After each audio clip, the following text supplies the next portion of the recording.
Welcome, welcome, welcome. Hit that like button as you come in. Hit that like button as you come in.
All right, all right. Good evening, good evening. How are you? How are you, Mr. King?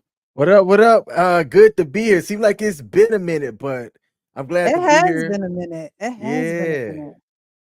It has been a minute. I appreciate everyone who is here so far. I'm sure others are going to join in. We're going to have a great evening tonight. We're going to be hanging with the fellas. We're going to be getting their perspectives and their insight. Tonight, we're continuing our wedding vow series, and tonight is for better, for worse. So, Mr. He said, how are you, sir? Hey, Press, all is well. What up, King? What up? How What y'all up? doing? All How I right. sound? I sound okay? Yes, Yes, sir. yes, Perfect, yes, yes. perfect. Thanks for having me. How Of y'all doing? How course, was y'all week anytime. so far? Pretty good so Eh, far. It's been a good Monday, I must say. Same here. Same It here. went by Yeah, man. I fast. can't complain at all. Went by fast. It went by fast. But good evening, everyone who is in the chat. Let's see who we got here. God happens to me. Good evening, love. Good to see you. Dating to marriage support. I miss you, girl. Where you been, girl? We need to have James on the panel. If he could hop on a panel, let me know. Let me know. We have the guys tonight talking about vows. We're gonna be talking about Will Smith and Jada for better or for worse, because they're in the thick of it. Okay. Thank you so much for being here. Dating to marriage support. We got the actual King Smith in the chat. Grooming and reviews. I see you. I see you. Dead Pill reacts. Yo, I see you. I see you. Quincy, I see you in the chat. Good evening, sir. Good evening, good people. Um, let's see who else we have. Tarika, I see you. I see you. Uh-oh, it's your anniversary. Uh, Yep. Yep. We me anniversary.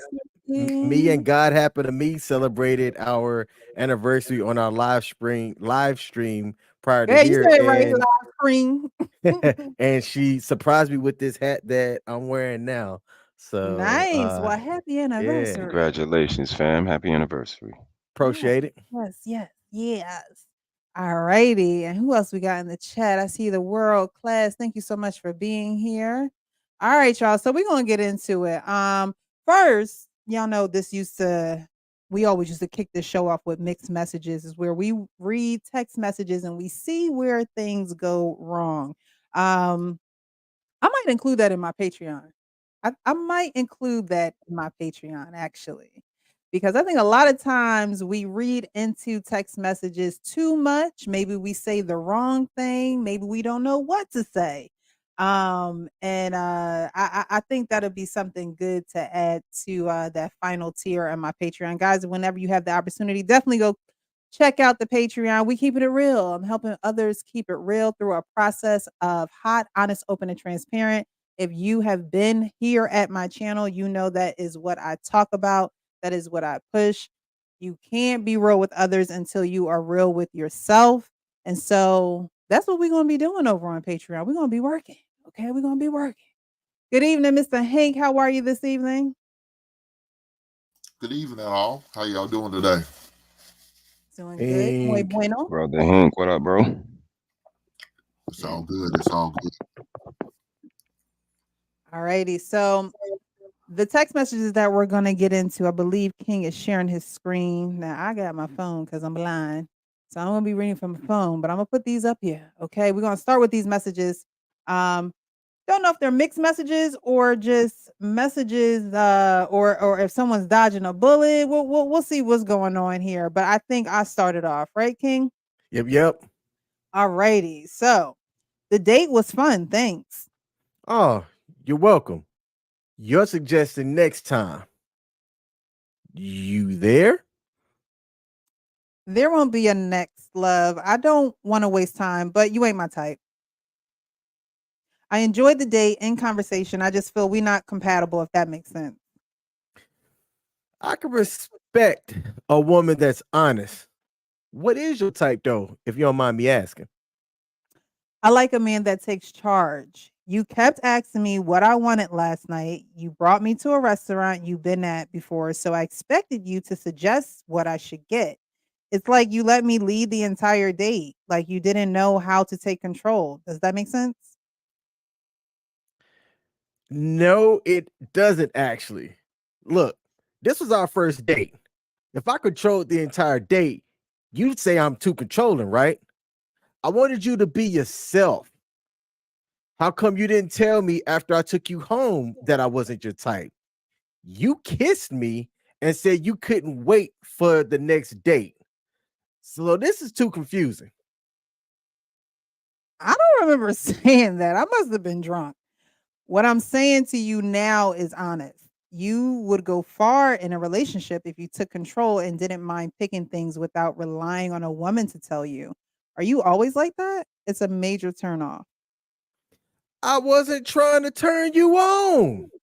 I wanted to get to know you. I wanted you to feel appreciated.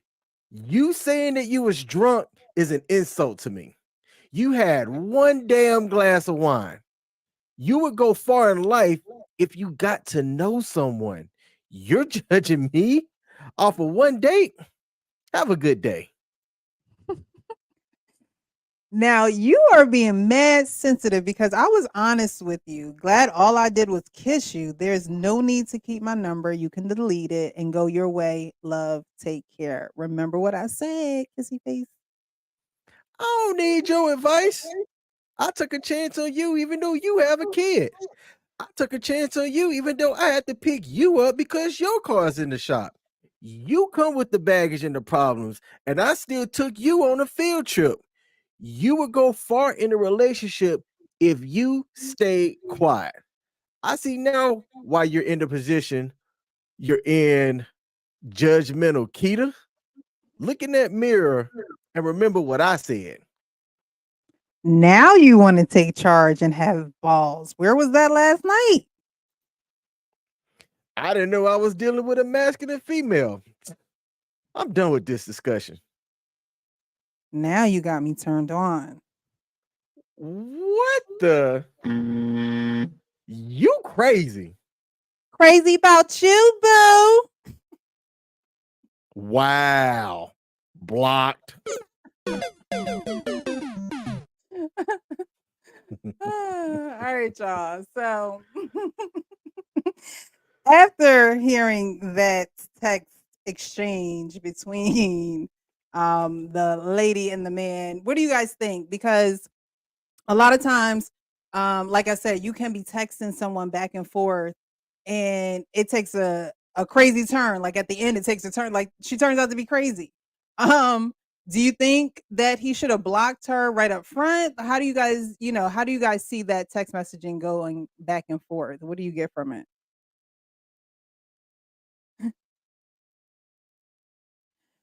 Quincy said this like all Uh, my children in the hood. Yeah, that was a bit much. I mean, it's like you just said, a lot of back and forth. A lot of things can be misconstrued, misinterpreted, and it's nothing like, body language and getting that face to face, especially when it's an intimate conversation. Mhm. That particular conversation, it's it's really a minefield, and that's what we as men try to convey, that it's really delicate dating, getting to know somebody. You really, as a man, have to have a certain mesh of accommodating, but not too accommodating, nice, but not too nice, and insightful, but not too much. You want to talk, but not too much. You got to find this perfect middle everywhere, in order to make a woman feel welcomed and, you know, able to let her guard down, but not overbeared. And just it's so much to try to navigate through the minefield. So for him to be so definitive in wanting to accommodate her, get to know her, wanting to understand the character of a person. It just seems like, on the other side of the spectrum, the intentions weren't the same. It was more of a tangible, transactional approach to it. I need you to be a specific way in order to get a specific reaction. And like you see the tables turn, and then, she was kind of Pepe Le Pewish. By the end of the episode, she was chasing him. So, like he said, it's really good to just block somebody like that, just indecisive. Just it's not a good look for somebody you want to build a life with, build a future with. But um, overall, just very confusing for us as men to see where and how to navigate through that minefield.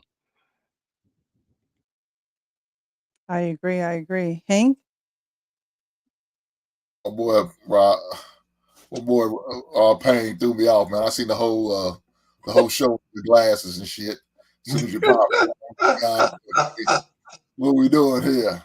No, but the Stay crazy, off my glasses, Welcome, our pain. Welcome. man. What up, RP? I got to mess with you a little bit. Um, yeah, that was kind of crazy, man. And the fact that she got a little excited, I guess, turned on towards the end when he talked real sassy to her. That's crazy. Now, I'm surprised the dude to say, "Hey, is that right? Is that how you like it?" And not say, "Hey, what about going on another date and I'll show you more of this type of behavior or attitude or control or whatever you want to call it." Yeah, I'm surprised he took the route that a real man should have said, "Hey, yeah, I can't rock with you." You say you're surprised that he took the route that a real man should have? You Yes, think more would have gone the other way? yeah, especially knowing he's seen all them possible red flags, like uh, cars broke down in the shop. I don't know if that was her dry begging, trying Mm, to get him to pay for the car repairs. mhm. Uh, Maybe that I don't know how well the kid was, well behaved or anything like that.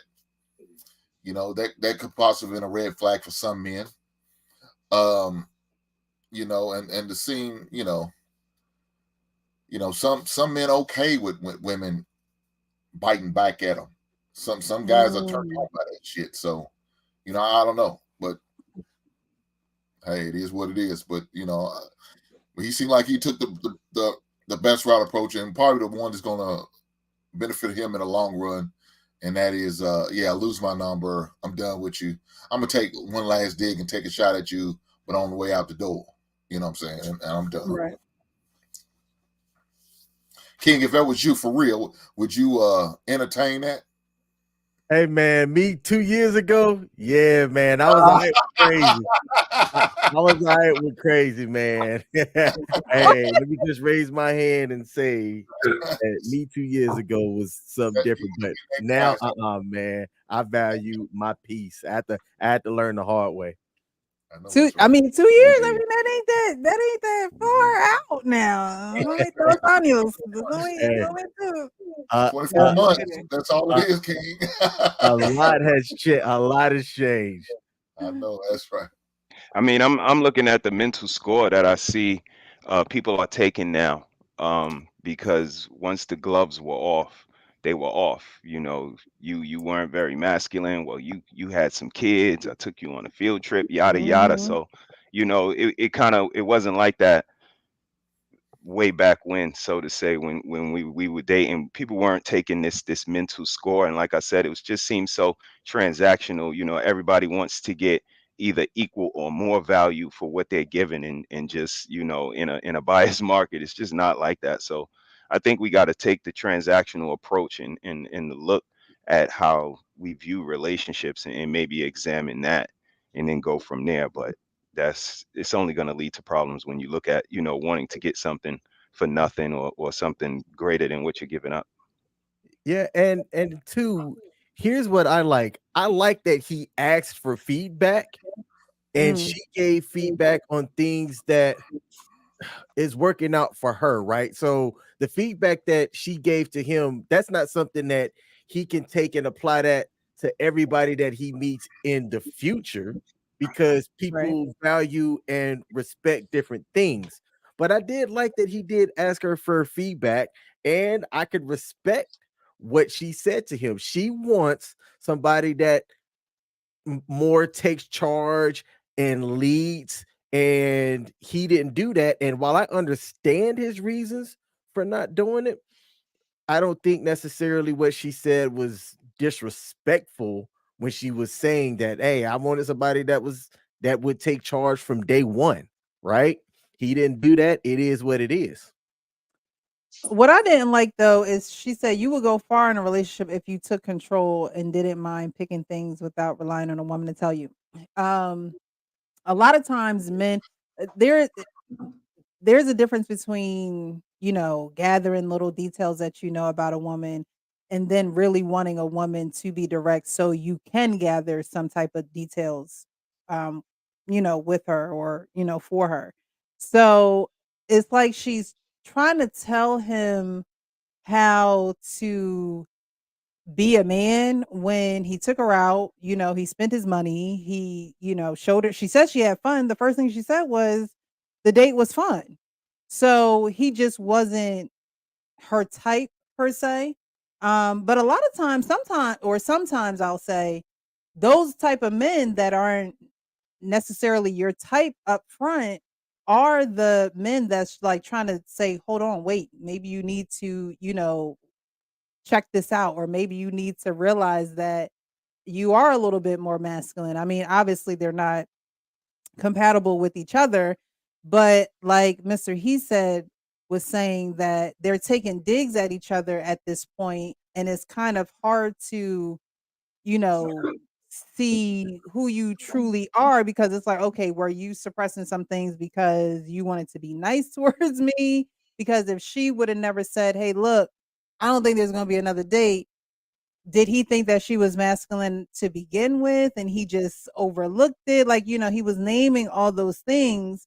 And it's like you were saying, King, it's good that she did say something, because a lot of times people may continue and go on in relationships and they don't really say the things that need to be said. So it's kind of like a catch 22 in this space with these messages, because it's like it's a good thing that they said these things, but it's the way that it's going back and forth is almost like and this could be the uncomfortableness too, right? Like you're not going to always have comfortable conversations with the opposite sex, someone that you're dating, someone that you're married to. We're talking about for better, for worse tonight. Everything's not going to always be comfortable, but what I say is everything should always be respectful. It should always be respectful. It's not going to always be comfortable, but I should always be respecting you and you should always be respecting me. So, that was one thing I didn't, I didn't like. She said she was drunk. It's like, okay, are you confusing me with somebody else? Because Yeah, that was a you said you only whole lack had of one. accountability. She was Yeah, trying to find an excuse in why she did what she did, yeah, and she knew what she was Yeah. doing in the moment. Yeah.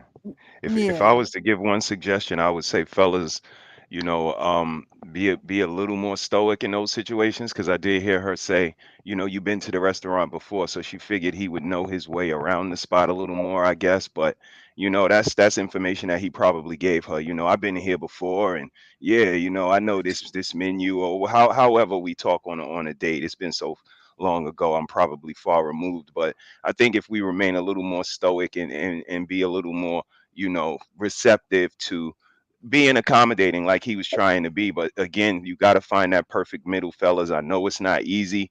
And that's that je ne sais quoi that I'm always talking about, because I know that you have to find that perfect middle within all of those areas to make that woman feel, welcomed and wanting to be in the company and do things that you want her to do, and have an amicable relationship. But we as gentlemen have to have a certain sophistication level and find that perfect middle to make her feel comfortable enough to open up, literally.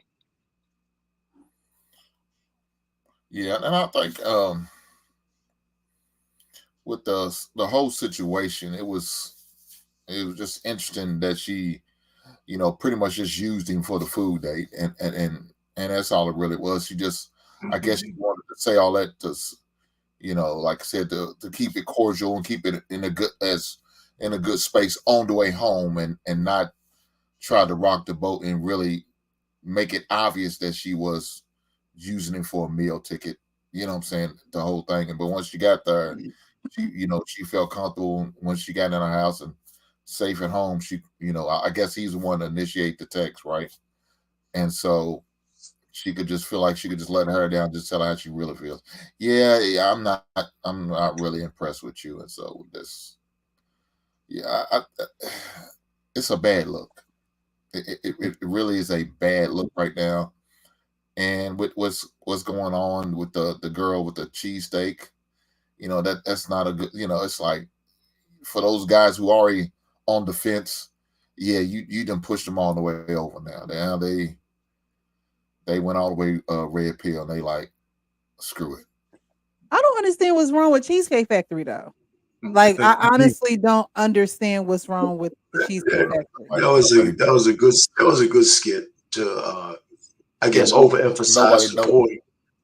had to be a You know, skit. Had But, I don't know, I can't remember their names. They're newscasters, but it was 4 of them on, I should have saved it. It was 4 of them on the news, and the guy is telling a story, and he's like, "Yeah," and he wanted to take them to Cheesecake Factory, and the other reporter snickered. It was a black guy, and he, like, laughed, and he's like, "It seems like you have something to say. What's up?" He was like, "Well, I just don't understand why they was at Cheesecake Factory." So it's not even just a woman thing. You hear men saying it too, and it's like, "What's wrong no, with Cheesecake Factory?" listen, What I tell you what, Cheesecake Factory is at the upper end of a franchise. I mean, I don't know you, don't know me. I just think that Cheesecake Factory is loving this, by the way. They are loving this. There's no doubt about it. It's some right. serious advertisement, man. But I mean, I think it was just they said Cheesecake Factory to overemphasize the skit, which was a good one because I think the skit itself was good because there's a lot of women like that. And I tell guys, listen, I'm one of those guys who always pays for the first date. I just do. I don't want to hear none of this newfangled crap. However, I budget. I used to budget for my dates. So if I liked a lady, it was a certain amount of money. If I just wanted to try to smash, it was a different kind of money. Only because every kind of woman, I'm gonna be quick. Every woman knows she wants to smash you by the first time she sees you. And you know what I'm saying? And all you got to do, either you're going to talk your way out of it by saying too much, or you're going to have fun that night. So I budget. I used to, I mean, I learned this shit when I was a teenager, by the way. So I budget. So if I lost all the money on a foodie date, I don't care because that's what I had allocated for that chick. But she would never get me again. She would never do it to me again. But as soon as a woman said, I don't want to go to this restaurant because of this, that, and other, I would have just drove her right home. Just like I wouldn't even have done all that talking he did. I would have just drove her ass home. That's it. All right, so I'm seeing people. Tarika says she's never been. Girl, drop your cash app. Maybe some people will send you a whole Cheesecake gift Factory's card to food the ain't that cheesecake. good anyway. Hey, Quincy said he'd take her. Quincy said he'd take her, but he's scared now. Come on. Look, okay. Someone said they weren't impressed with the menu. Now, Cheesecake Factory has a huge menu. Have you eaten everything on the menu? They have a huge The menu. food is overpriced. Everything's overpriced there. It's just overpriced. And Crystal Light says, and I believe I heard this too, that I heard the guy book reservations at a fine dining restaurant, but they lost the reservation because she was taking too long to get ready, all the while with purple lipstick and a $25 dress from Shein. I can't, but yes, I saw that. He had actually booked a reservation at a nice fine dining restaurant, and because she took so long, he booked another reservation. He had a backup plan to the plan, and it's like you still messed it up. So you lucky he didn't say, let's go through the drive-through. Okay. All But right. he did what he was supposed to do. Yeah, he did what he was actually a gentleman. He was very calm when he was speaking with her. He was very respectful. He told her what he likes and what he expects out of a woman. And if she can't do that, I'm gonna just take you home. And we need more black men to do that. We need Yeah. more black men to do that. I'm taking your ass home. You know. Yeah, just take it home. Take it home. Yeah, I wouldn't have took her ass home. Her ass would have got in the goddamn parking lot, Payne. I know, I hear you, but I would have done. I would have took her home. Ain't no door-to-door service over here. I've got a question for the guys. Way back when. I mean, this was a long time ago. I went out on a date with somebody who, when I went to her house, I picked her up. I got out the car, you know, I went to the door, she came out, all that jazz. We ended up going out to eat. And this was before smartphones were the way that they are now, right? So you really didn't have a need to, because it wasn't giving you all the information that it can give you now. But this young lady stayed in her phone the entire time, right? So I didn't say anything. I'm just like, you know what? I'm just gonna chalk this up to being an L, yada yada. When we got back to her house, I didn't even pull up in the driveway. I just pulled up to the curb, and she looked at me and she said, "Oh, so you just gonna do a whole drop off?" And I never heard of that term before. And that's when I said, "Hey, look, I didn't have a good time. I didn't say anything, but you was in your phone. You know what I'm saying? This entire time I said it was probably bad on me for not saying something, but yeah, no, I'm not feeling this. Like, I'm good." And she was like, "Wow." And she got out the door all angry. Like, was I wrong in that situation? No. Okay. I was talking to somebody else about that, and they were like, "Oh man, you still could have done the honorable thing." And I'm like, I don't think there was anything dishonorable about it. What was the honorable thing? Walking her to the door? Mm-hmm.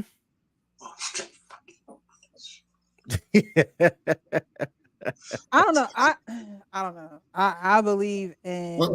I'm sorry. Go ahead, Precious. I was just gonna say I believe in cutting things off quickly. Like when you know that it is not, you know, you didn't have a good time. You didn't. Why drag this out? I mean, you weren't rude. You know, I don't think that you were rude, but sometimes women, and I'm speaking for the women, sometimes women, if you would have walked her to her door and you told her prior to walking her to her door that you really didn't have a good time, she would have probably took you walking her to her door as, maybe I can go out with him again, or maybe there's another chance. So I can understand when Hank says leave her in the parking lot, because it's like you need to know without any shadow of a doubt that I'm not okay with this. And sometimes women need to be shown that instead of told that, because they'll come up with their own story in their head, and they'll, well, what did you what you mean by that is, or what you said what, and it's like, no, what I said is what I meant. So sometimes you do have to show some women that it is what it is. And you have to use, proper discernment to know what women to do that to. Well, the thing about it, man. I mean, I don't know what time period it was though, King, but in 2023, there's no way I would have did that. You did way better than me to even take it to the curb.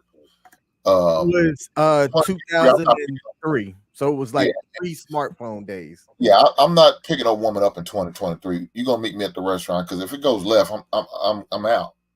I'm out. I mean, you know, I don't like that. I probably would have said something. Baby girl, we can't put the phones down. Can we pay attention to each other? That's what we came here to do. If we came here to play on the phone, we could have went to the damn coffee shop and you could have played on your phone all night. So could I.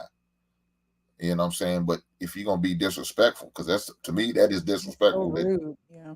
you're gonna play on your phone and we supposed to be interacting and get to know each other, but you get more to know about what's the latest and greatest happening on IG than you are with me. So yeah, let's put our phones away and let's have a conversation. But if we can't, then I understand, and I just can't continue this date. But I'll see you later. You have a good night.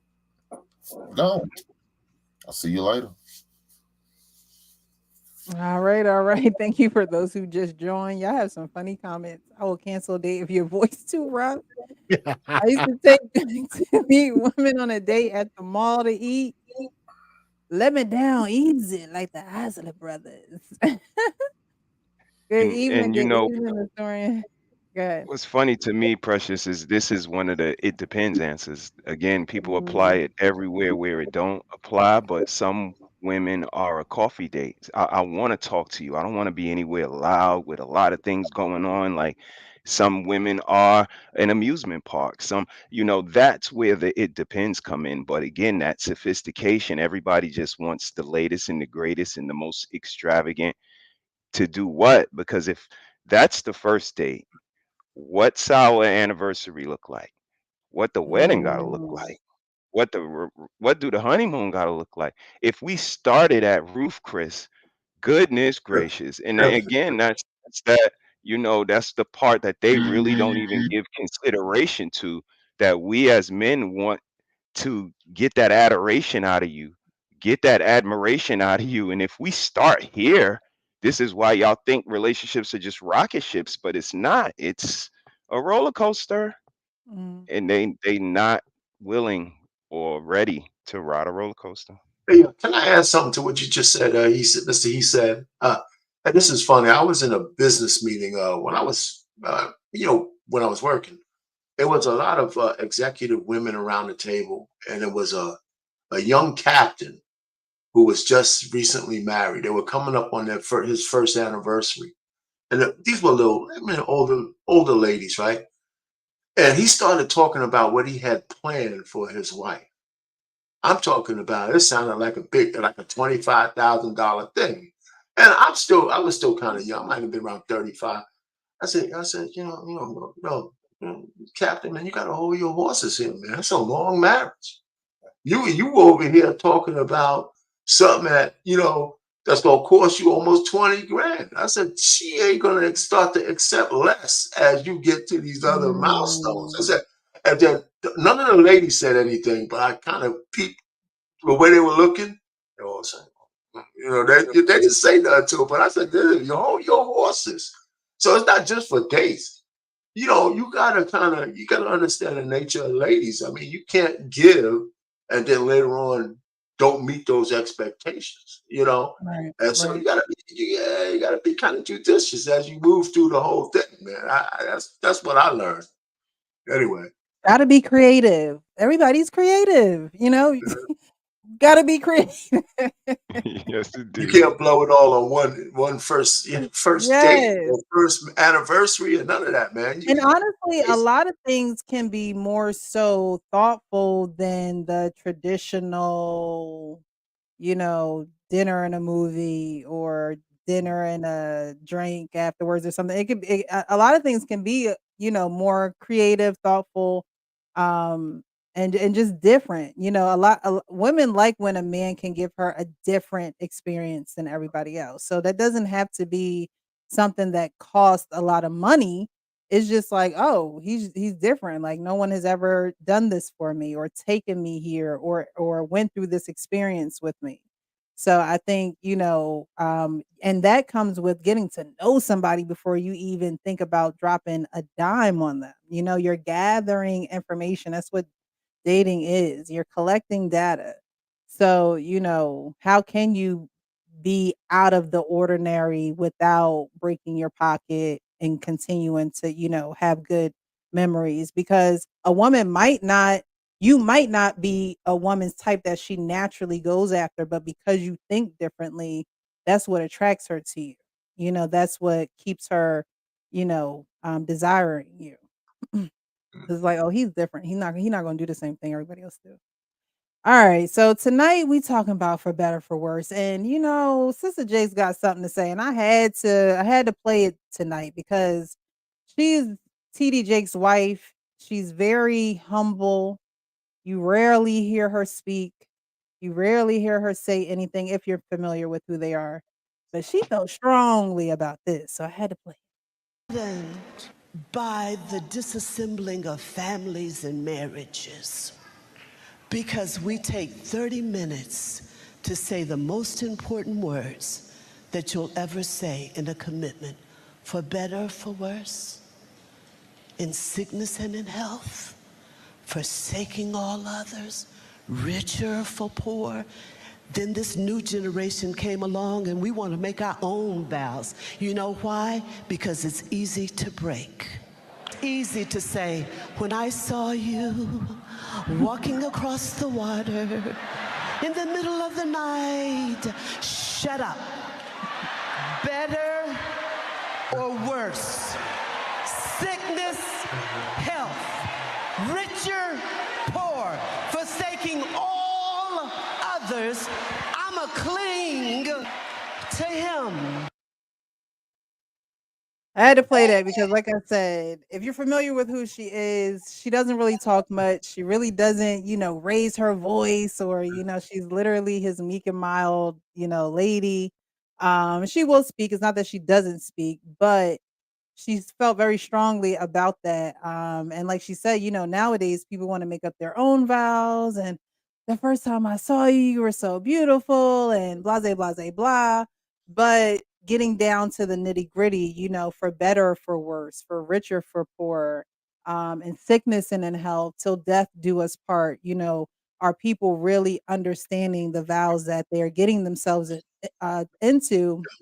Are they surrounding themselves with people who have already said those vows and who are, steadfast on keeping those vows? So I wanted to play that. But of course, tonight we're going to talk about Will and Jada. I know everybody else talking about it. I haven't talked about it yet. We skipped the beat last week. We weren't here, okay?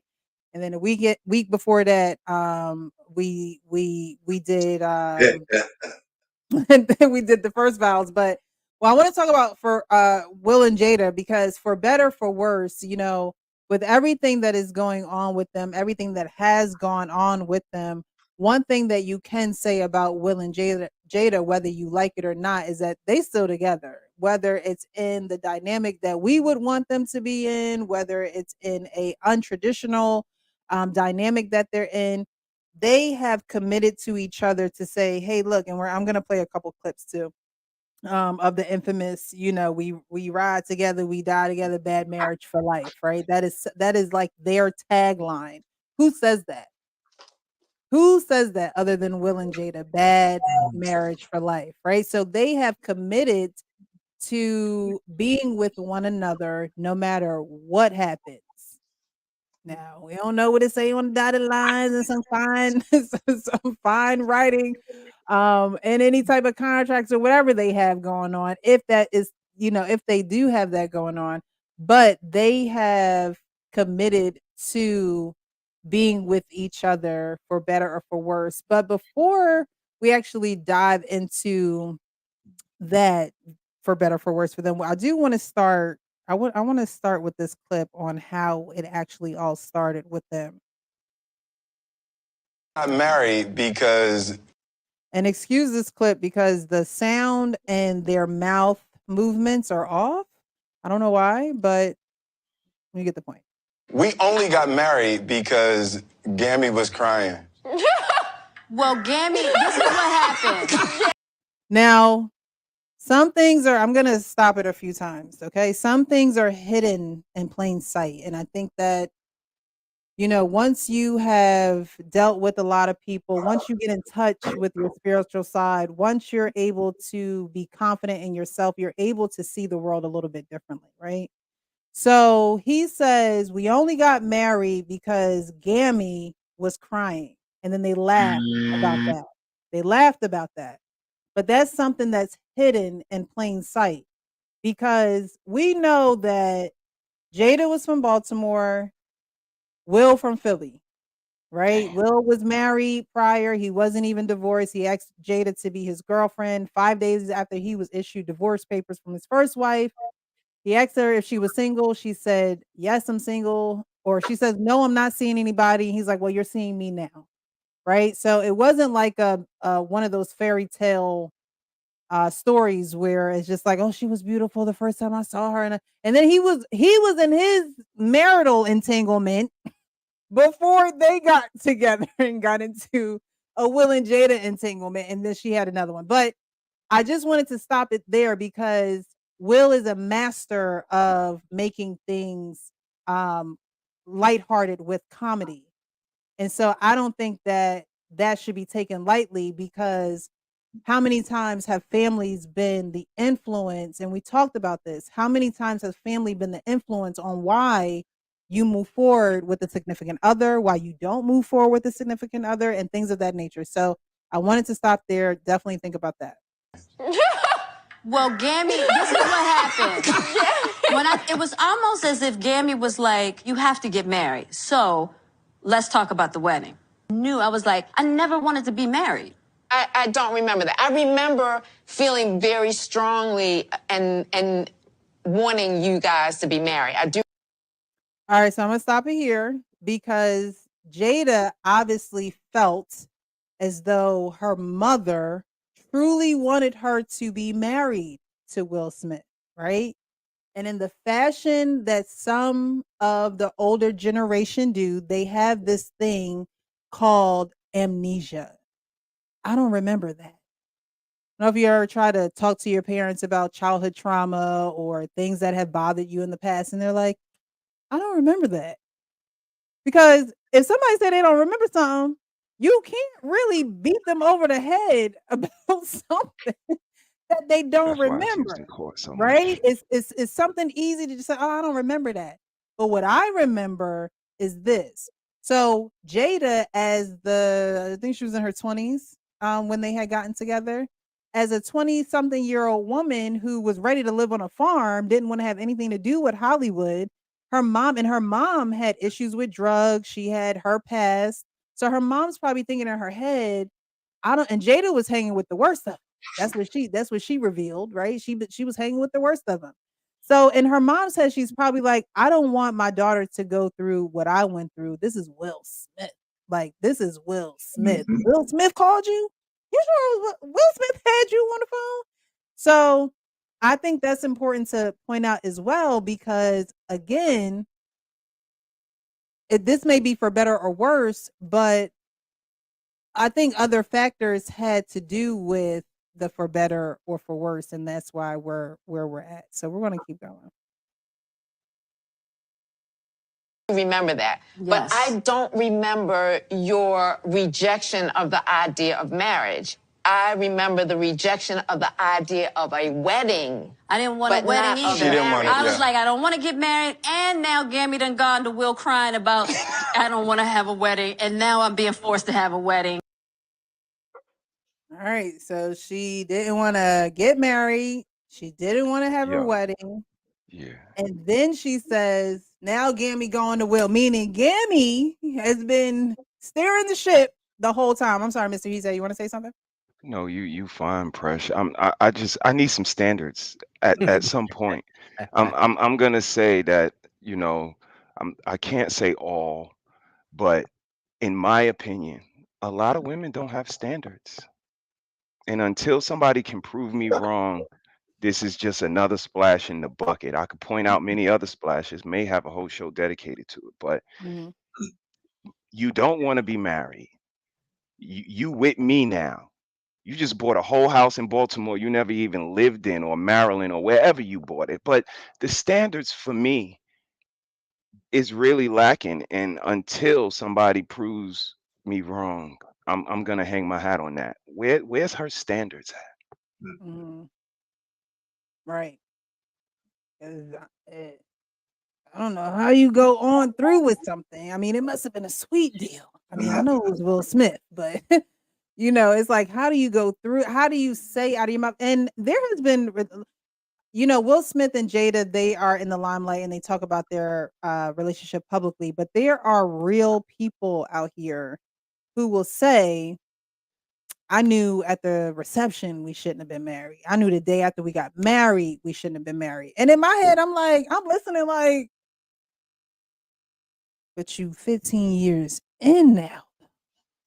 Like, what happened? Where was the delay? Why didn't anyone speak up? I don't understand.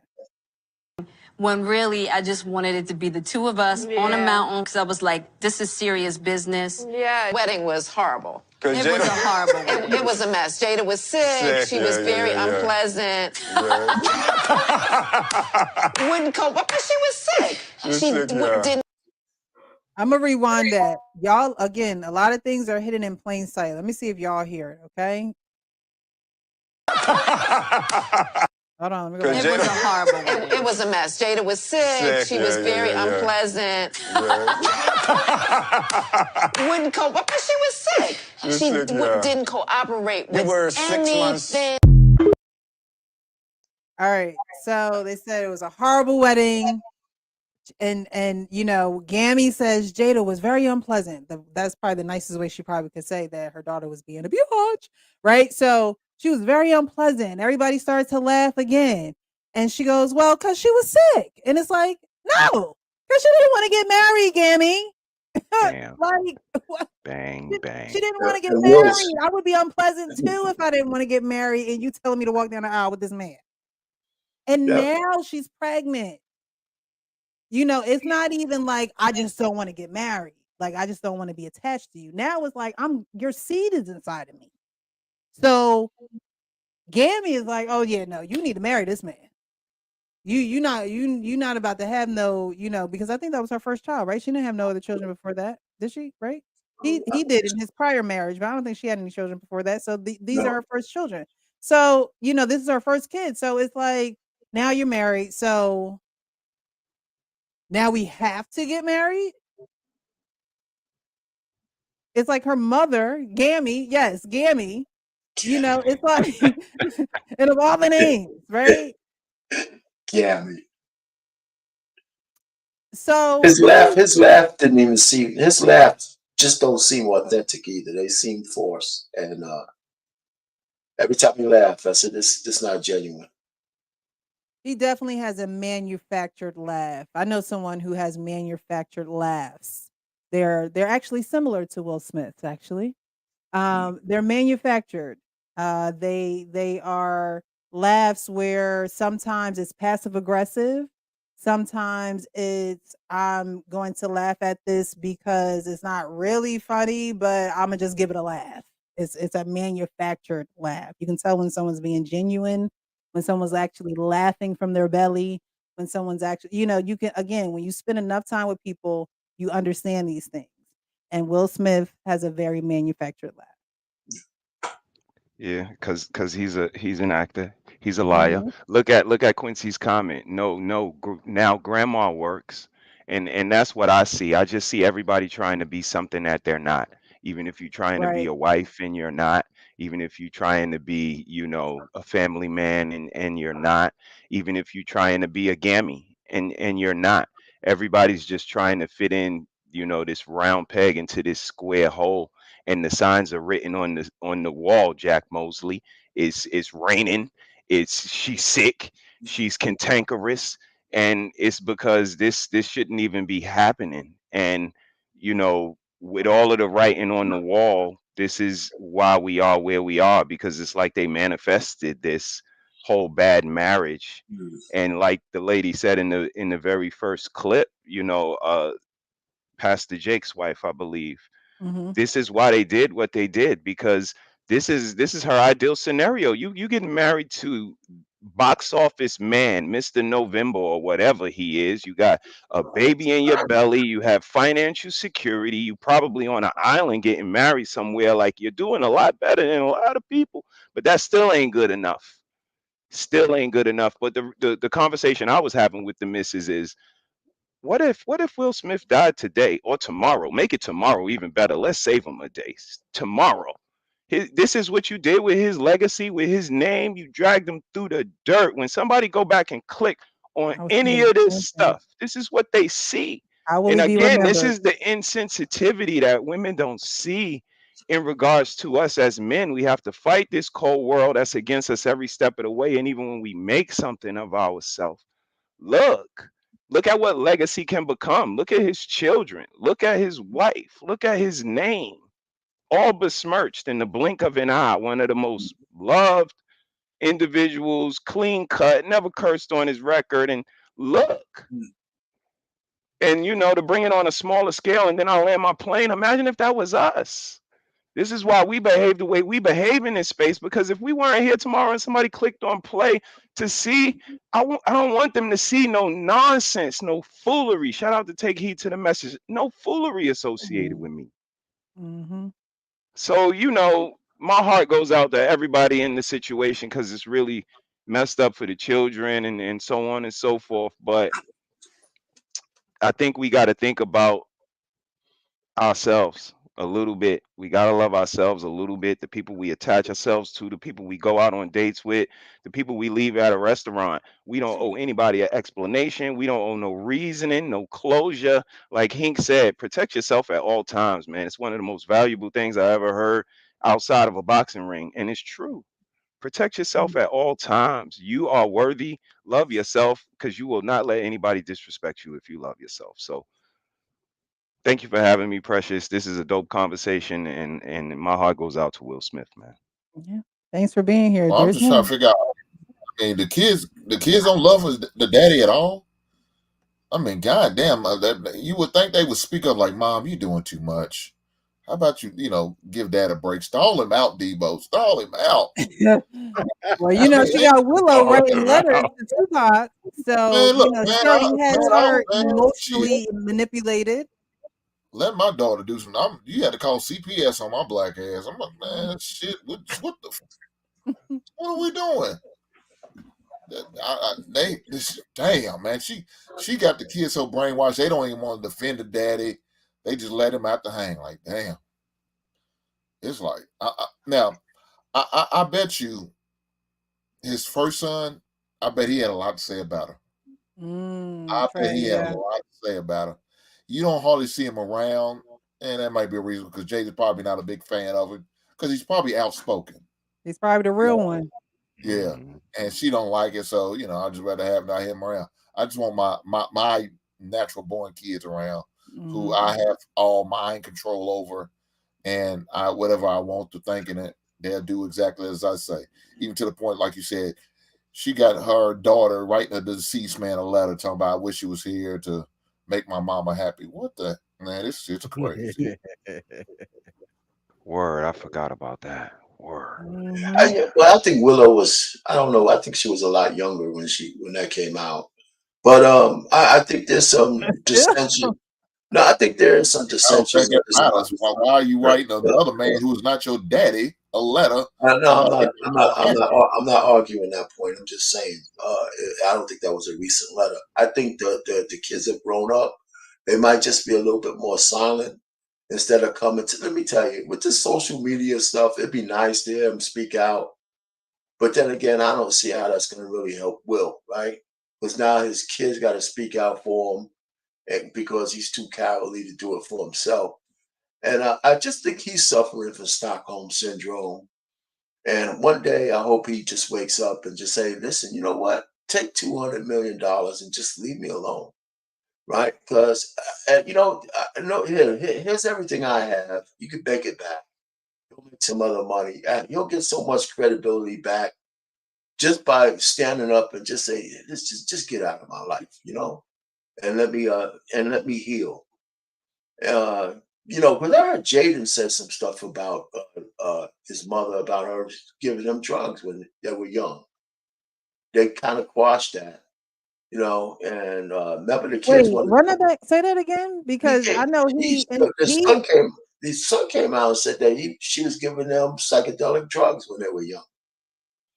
Well, according to Jada, she tried to say that the son introduced it to her when Yeah, she was going through like her midlife crisis or something like that. And so I guess eventually maybe they may have been doing it together. I don't know. yeah, But yeah, but she made it seem like he introduced it to her rather than the other way around. I mean, either way. uh, I think that listen, there's something going on Will Smith's side in that Will's trying to protect something and that it could be a lot worse. But Will's got something that either he's done or he has done or something that he's wanted because there's a lot of early film in which while Jada was saying that she didn't want to get married in the first place, she also had an opportunity and several opportunities, I think, to like walk away. So why stay? I mean, hey, look, you're married to Will Smith. She had her own career prior to him, but her career and Will's career, you can't put on the same plate. So being married to Mm-mm. Will still gets her access to certain things, yada yada. Okay, but I think it's Will that is actually still being protected, even though he's being embarrassed. There's something that nobody's saying that Will's doing that he has going on that's will probably, come on, man. Say what you think he got going on. Go ahead. Say what you think he got going on. I mean, it's no Well, secret that w- it's He's a been crossover. rumored that both of them He's a uh crossover. Come on, King, say it. Is he that crossed over? that he's experienced all types of people in his life. Bang, bang. I just want you to say it, man. Just say it, man. Woo! But You So know, so King. fast forward. I mean, King, does don't anybody beat around care? the damn bush, King. Go on, say it with your chest. I like the effect. That was on point. oh, somebody talked about a soundboard. I'm like, I have one. I just don't use it as much as I probably should. Go ahead, RP. No, I mean, listen. All I'm just trying to say is, even if it's true, I don't know how much traction that would even have right now. I mean, he's been so emasculated. I guess that would put a nail in the coffin. I don't know. But I don't think that's what she had. I mean, there's a whole scenario with him being gay, and then she married him as part of the cover up, and she didn't think it would take that long for him to come out of the closet. And every year that she got to keep that secret, she's getting madder and madder. I think your videos today show exactly why she's resentful of him. She didn't want to marry him in the first place. He would have married him in the first place. Right. And so, and the kind of woman that, and I don't know what kind of woman, the kind of woman that she's showing the rest of the world she is, that I think that's the thing that makes her angry. She made a decision that she's sticking by for whatever reason, and it's killing her. So, and he's the object of her ire, and she's letting him have it every day she can until he's man enough to say, okay, listen, I'm releasing you from this prison. get the hell out. He's going to have to drop some dimes because I don't think they have a prenup there in California. So she's going to rake him up and down the coals. And I think he'll have enough cachet back to go ahead and make some of that money back. Just leave. Okay, His peace of mind is so better. She don't. question, She don't pregunta. need to. They're going to stay married till one of them's no longer living on this earth. Right. So what I was gonna ask sad. you guys is, would you divorce Jada, and at what year? If so, would you have divorced her? Would you divorce her? Because we're talking about for better or for worse. So it seems as though they are in this for better or for worse. So would you have divorced Jada? She out here. Gone. She out here Listen, telling the Yeah, I'm out. business. I'm yeah, out. Lisa. All right, Yeah, so I'm Mr. gone. I Miller, mean, he it out. ain't. It's not. It's really not too much of a long answer for me. I'm gone. You know, Mm. like I said, I think we deserve a certain amount of respect as people, and especially as men. And you know, my last name, my legacy, especially the echelon of man that he is, I think he just deserves a little bit better of representation in Right. regards to his name. So it, I would have definitely been out at the first signs when she brought all of the information about sleeping with one of our children's friends and so on and so forth. I think that's the first public information I think I would have left in. And Mr. He said something earlier too that I'd also like to point out. You could go back to as long as they've known each other, from movies that they've been in together, from press releases, whatever. You can't find a time that Will embarrassed Jada on any level.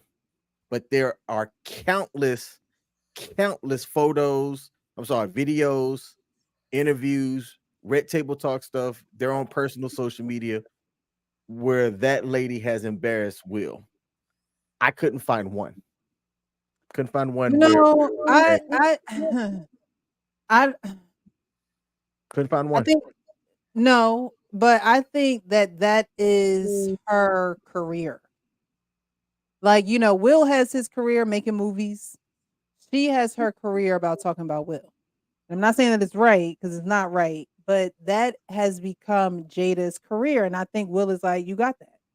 Like, if that's what you want to do, like, you know what I mean? Because he knows who he is. He knows what he does in a relationship. He knows, they say that they have no secrets. They talk very candidly to each other. And I think that, because most men, any other man would have been like, "You're crazy. I'm out of here. I am out. I'm divorcing you. Take whatever you got to take on Will Smith, like whatever." But I think this is just only what I think. He has come to terms that this is part of her career. And I think that Will has a little bit of a narcissistic trait about him where he likes things to be his way. He wants to get that praise. He wants to get that admiration because he's Will Smith. He's a prince of he's a fresh prince of Bel-Air. And, you know, it's a little bit about Will because he's not innocent. Jada's doing whatever she's doing. But Will does take accountability. Like you said, he'll never respect her. I don't think I've ever heard him disrespect her, but he will take accountability for some of the things that he has done to cause her certain type of anguish. We're actually going to get into it in the next clip. Because episode 1 was not enough. So we're going to continue the conversation. What was your hardest time in our marriage? I think the term. There goes that humor again. When she said shit, that means the whole thing. Okay? It doesn't mean let me think of a moment. It means when wasn't it the hardest time in my marriage? I didn't want to marry you. Turning point in our relationship for me happened when I turned 40. Mm-hmm. That's when I had a midlife crisis. Yeah, your 40th birthday was my low point. The day after her 37th birthday, I hired a team to orchestrate her 40th birthday. I had hired a documentary team. I traced mommy's family roots. her 40th birthday was going to be my thing. It was gonna be a splash. It was going to be a splash. Mary J. Definitely was a Blige. splash. Mary J. Blige performed. I debuted the film, all of that. It was going to be the thing that lifted her out of this midlife crisis. And it was going to be my deepest, most beautiful proclamation of love. And we did it. And I had found tapes of Jada's grandmother. And her grandmother had recorded these voice messages over the last 8 months of her life. Wow. And it was tapes that Jada had never heard. Wow. So Jada had to sit there and listen. I understand thoroughly now. At the time I didn't. But she's listening to these never. Look at her body language. She's always had this distant body language when it came to Will. Even a video I posted today on my Instagram. When your body naturally goes away from someone, and I know that Will feels it because you leaning in to get a kiss and her body is naturally pulling away from you. You know that there is no spiritual bond there whatsoever. Whatsoever. And she's always had a very cold just Demeanor. demeanor about herself when it came to, yes, thank you, when it came to Will. Before heard tapes of one of the dearest people she's ever known in her life in front of all of these people. So she's holding it together, she's getting it together. Then I have Mary J. Blige performing. The whole time I'm like, Yeah. the little boy that wants mommy to say everything was wonderful, Yeah. right? And she's having a really difficult emotional time. And then when we got back to the room, it was me, you, and mommy. And we were talking about the next day, and there were things planned for the next day. And she said, I'm not sure I want to do anything the next day. You can just cancel it. And I said, well, let's keep it. And then tomorrow you can decide. She was like, I'm telling you now, I don't want to do anything tomorrow. And I said, well, it's okay. We'll just wait and see. I just wanted to have intimate Just time. intimate time. And I was like, well, I'll cancel tomorrow. She was like, it's my birthday. Yeah. Right? And she's told me that the party was the most ridiculous display of my ego. Ooh.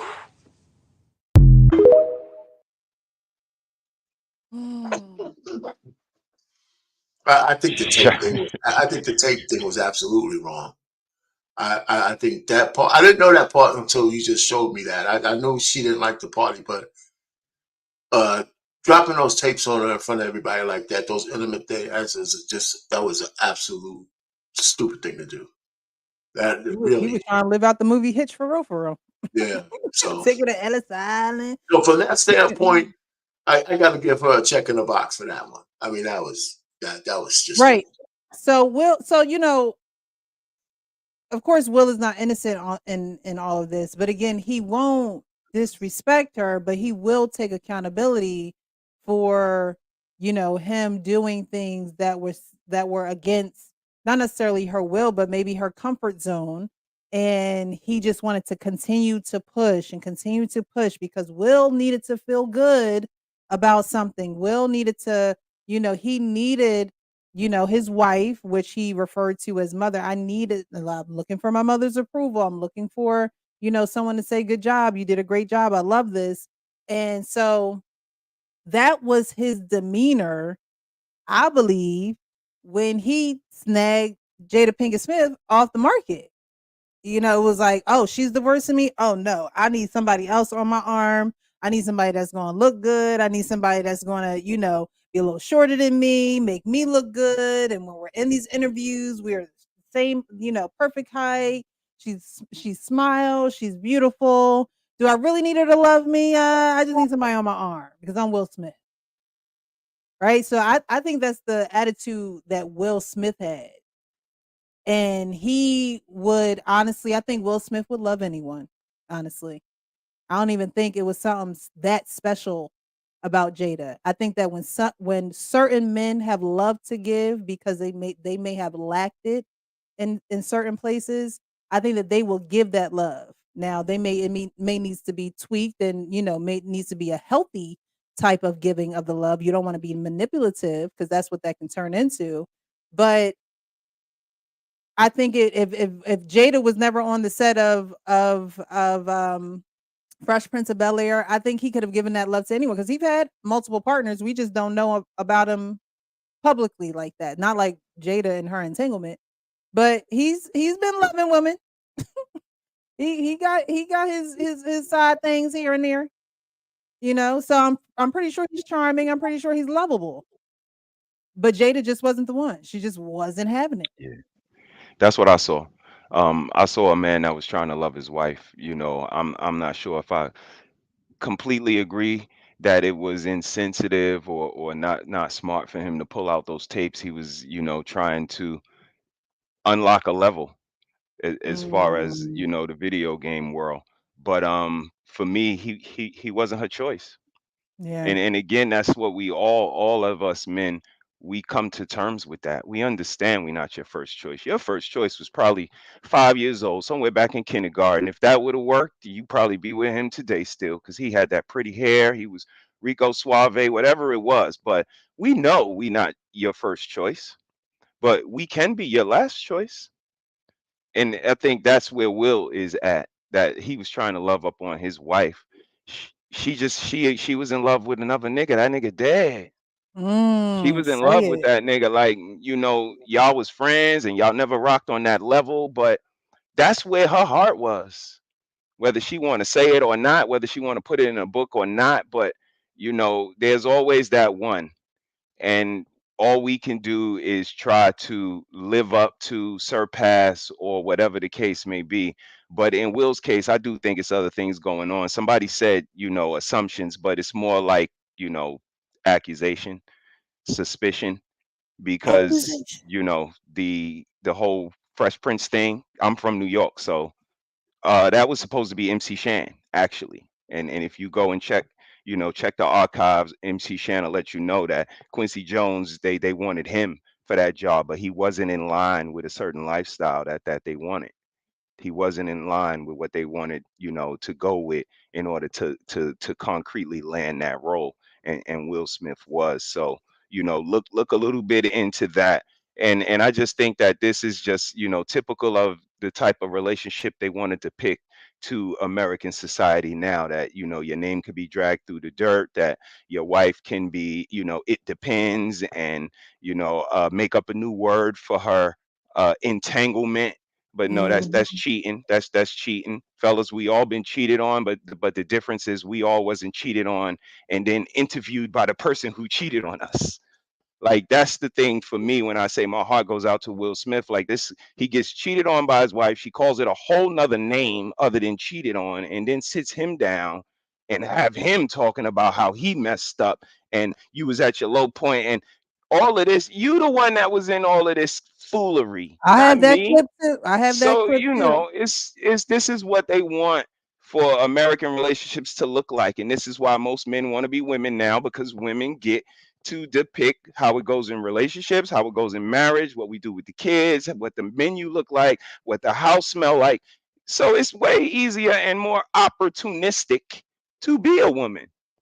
So, some people just playing the numbers. Some people are just Stockholm syndrome. Like my brother R. Payne said, I think I coined the term because I think everybody suffers from it. Men want to be women. Everybody's adopting each other's talking points. Stockholm syndrome. And until we really step back and look at it, like, we the ones that say y'all don't listen. We the ones that said y'all are combative. How the hell men get to this point now? Because 2023, if you go to any channel you want, men are delusional. Men don't know how to love. Again, all of the stuff that got us sitting here talking when all you could have said was, you know what, you got a point. Maybe I could change my. I do see some sisters acting like that. Maybe I should pull somebody to the side. So, the wheel will keep spinning around and around, and the people that see will see.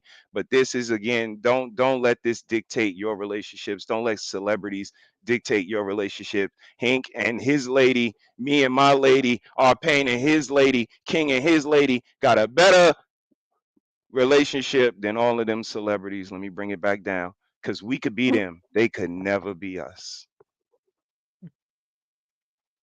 All right. So what did you guys everyone else think of that second clip of them pretty much talking about how Will wanted to throw her this 40th birthday. He actually had it planned since her 37th birthday. Had those intimate pictures of what was it, her grandmother or grandfather? That no one has she had never seen them before. No one had ever seen them before. And him really pushing for her to have this big party or splash, whatever that's supposed to mean. Um, and really not being emotionally, up for it. And Will like, no, come on, let's do it. Let's do it. Ugh, man, I think that you can classify Will as doing the most in that aspect. This dude just did something that not a lot of people would have the resources for and accomplished it. And she flat out said, "You didn't do that for me. You did that for you." Mm. I'm trying to think. Will has to be a different level of guy to probably have. He most likely had gotten hints throughout, the entire time of planning this thing out, and still went on ahead and did it. That speaks a lot more to me about Will than it does Jada, in my opinion. Eh, and I don't. He should just find the biggest L and just hold it because it wasn't a good look. Mm.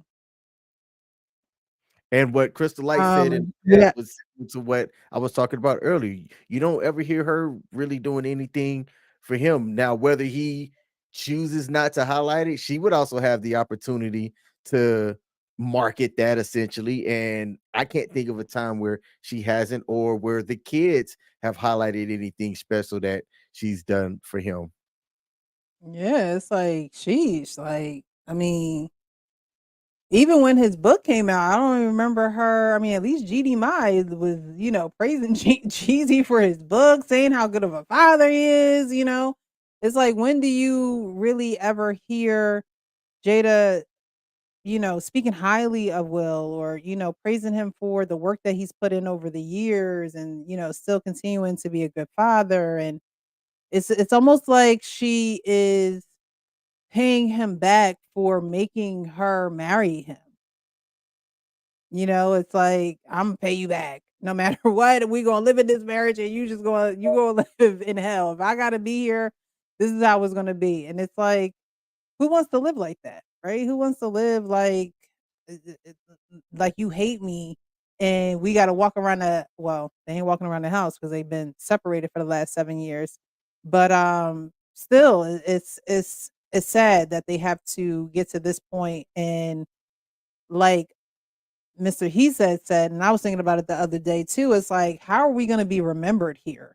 Is it all going to be, all of this what Jada reveals about Will, and Will still being the husband that's being respectful towards his wife and not disrespecting her in the media, and having these red table talks with her? This is the one that is cringy. This is the one that everybody watched and was like, "Will, get out now. You need help. We'll help you." This is the one. About 4.5, 4 years ago, started a friendship with August.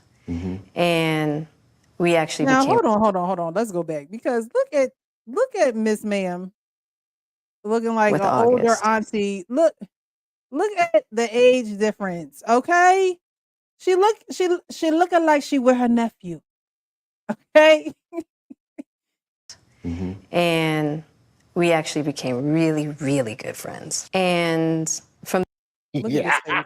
Why you pause it there? Hey, Look at his face. yo. Why you pause it there? And you wrong. You wrong for pausing it there. Damn. Because how can you sit across the table with Will Smith looking like it's almost like you can feel like, it's like Jada don't have a soul, okay? Because how can you sit there across from this man and tell him about your little stupid, dumb entanglement like he is a guest on your show?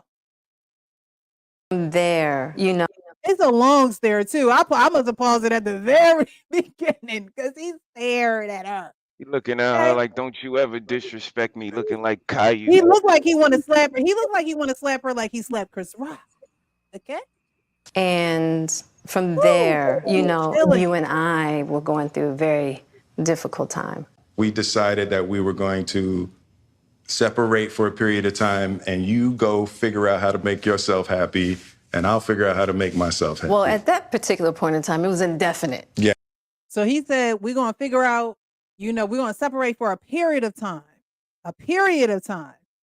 She says indefinitely. So where did the lines of communication get lost? Was it supposed to be for 6 months, 8 months, 10 months? And in your mind, you're thinking indefinitely. And he's This is what just Sister like, Jakes was talking about. This is what right. Sister Jakes was talking about. When you make up your own rules, you can bend them and twist them and turn them however you want. Yeah, you're right. And I'll figure out how to make myself happy. Well, at that particular point in time, it was indefinite. Yeah, I really felt like we could be over. No, we were over. And then what? See, it's like, I really felt like we could be over. No, we were over. When I guess whenever they had this conversation, that was her out. That was her out. And now we about to figure out what Jada did. What did you do, Jada? I got into a different kind of entanglement with August. An entanglement? Yes. The one thing I'll say. Him and that laughter, I pray for Will, because when you have to laugh things like that off, I know he's on a camera and his reputation is everything. But honestly, I would be okay seeing Will really react to this with real emotion. I He honestly, did at the Oscars. well, That's what that suppressing does, right, Mhm. Presh? This is when you don't react the way you want. I got a friend that's epileptic, right? Mhm. And one of my best friends. And he has episodes, Mhm. has seizures or whatever. But what he disclosed to me is that he only has episodes when his brain is in battle with itself, because epilepsy is when two sides of your brain don't kind of communicate. But when he wants to say yes and he says no, or vice versa, just something as simple as that. So when we suppress things, when we want to react one way but we don't, we want to remain stoic, like I was referring to at that date. Again, this is when the it depends come in. Sometimes we got to let it out. Yeah. And a woman is quick to call us emotional and try to use homophobic attacks when being homosexual is okay, quote unquote. It's all smoke and mirrors. You got to be able to see through that. And that's why I say love yourself, man. Love yourself first, because you're going to see through all of those attacks, all of the sign language, all of the chat. You're going to see through all of it, because you're the most important. When you don't be honest to yourself, with yourself, when you look in that mirror, you're not going to like what you see when you look back. And you're the only person that's there. So you can front in these boxes all you want, but when you look in that mirror, it's only you there. So I think we should be honest to ourselves. And Will Smith is a personification of, again, smiling to stop from crying, and not attesting to his true feelings and testaments. And whether he snaps one day, whether he's not here one day, or whatever the case may be, but we'll see the end result. Yeah. Yeah, you're right. Anybody else want to speak on it before we finish this clip about Jada and the entanglement? There's enough said on that. I mean, she just made up that word because she didn't want to call herself a cheater. I mean, that is what it is. That's just her with the lack of accountability. You know what I'm saying? Just she didn't want no accountability at all. So I'm just gonna make up this word entanglement to make me feel a little bit better, so it doesn't sound as bad. That shit's crazy, man. Yeah. All right, we're gonna finish this one out. Oh wait.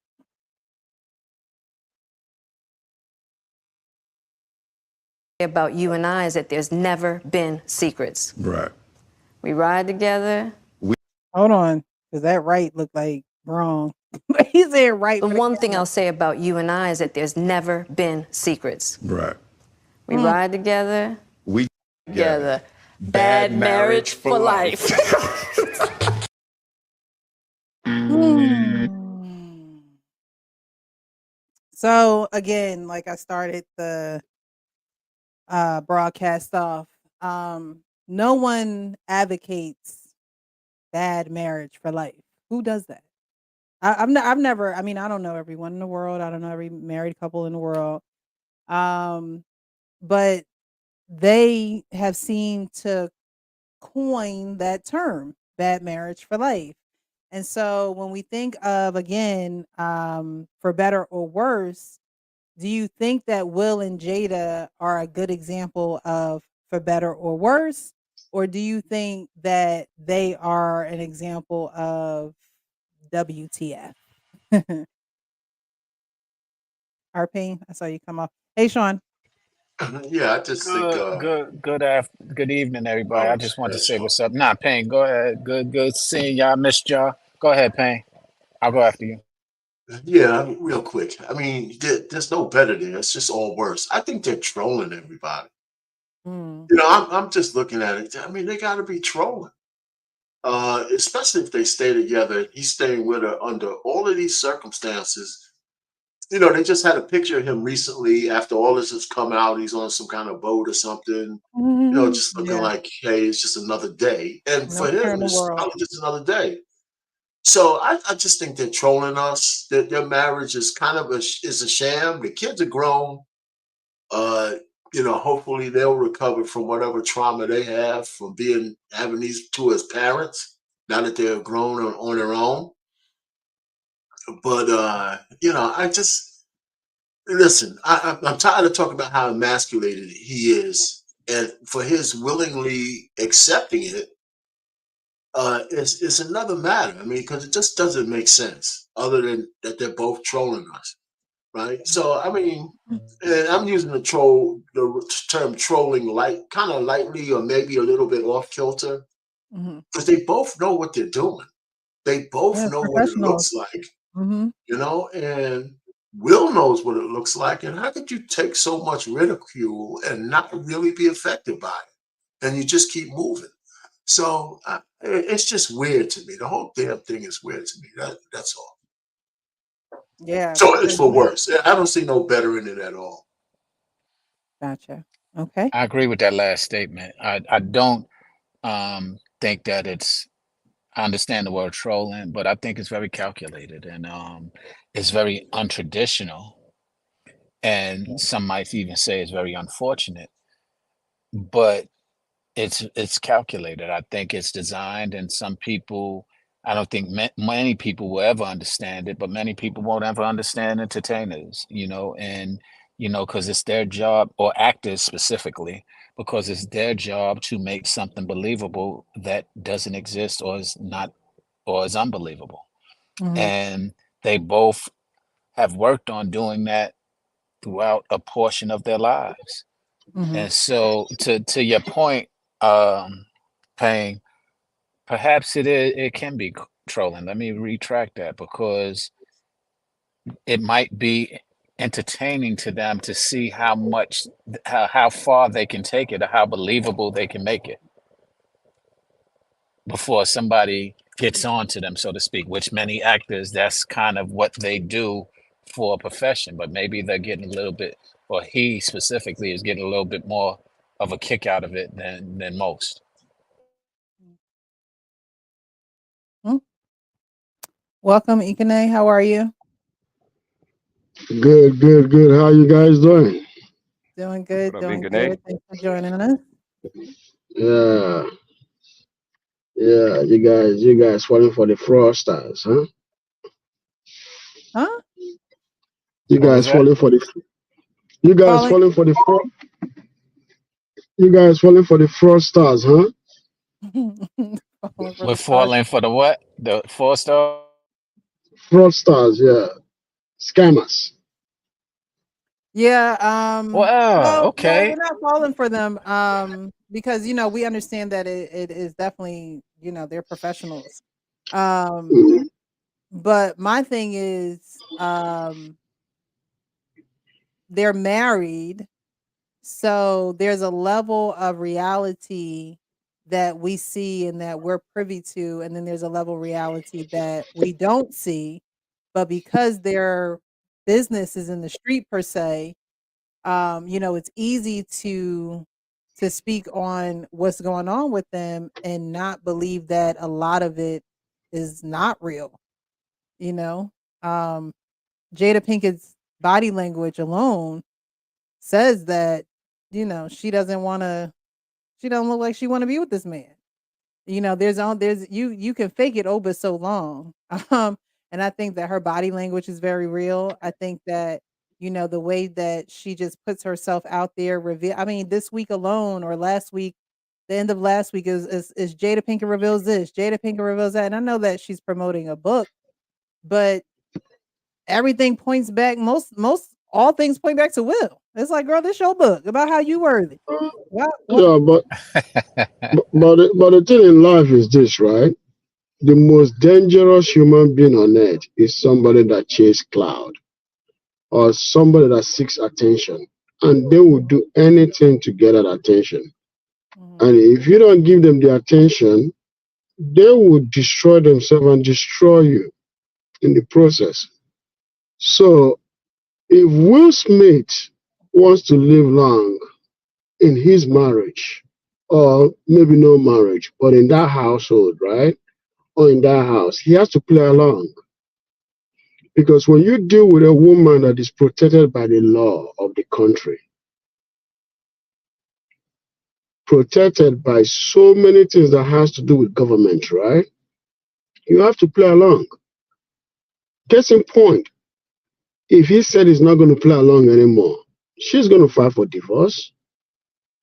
In Florida, she's going to get alimony, which is going to last for like 75% of whatever years they spent, right? Then she's going to also get some money, about 25% of his income or his wealth.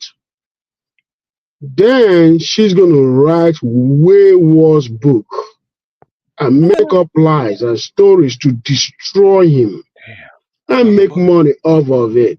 And another book and another book. Every year, she's going to write a book, just a snip of a book that will destroy that man. And she's going to do it as long as she lives. Because you know why? I tell people all the time, when you want to get married or get into a relationship, do not deal with somebody that has nothing to lose. He went and got married to a woman that all she knew all her lives are thugs, drug dealers from Baltimore. I used to live in Maryland. Baltimore is the shittiest of East Coast. It's the shittiest of New England. From DC all the way to Maine. God damn. And all the way to New York. When you say you're from Baltimore, right, you think Philly is bad. In fact, let me put it this way. Philly is just a step below Baltimore. That's how it is. So, I gotta tell you. God, they 4 states, man. God damn. I'm telling you for real though, the entire East Coast is the shittiest of the shittiest. So for him to go down low, now he said the entire East Coast. The entire East Coast, man. The entire East Coast. Because I used to live in Silver Spring. I used to live in Silver Spring, Maryland. You see what I'm saying? So I know what we take Baltimore to be. I know what we like the way we grade Baltimore. Baltimore is somewhere that I only went one time. That was it for me. Only one time. That you know was what's it. funny? Ikade, it's hard to argue with him because his accent makes him sound so distinguished. It just makes him sound like everything he's saying is accurate and all. And I'm not arguing with you, Ikade. Just so funny because you say it very definitively and passionately, and your accent just tops it off with distinction. Like,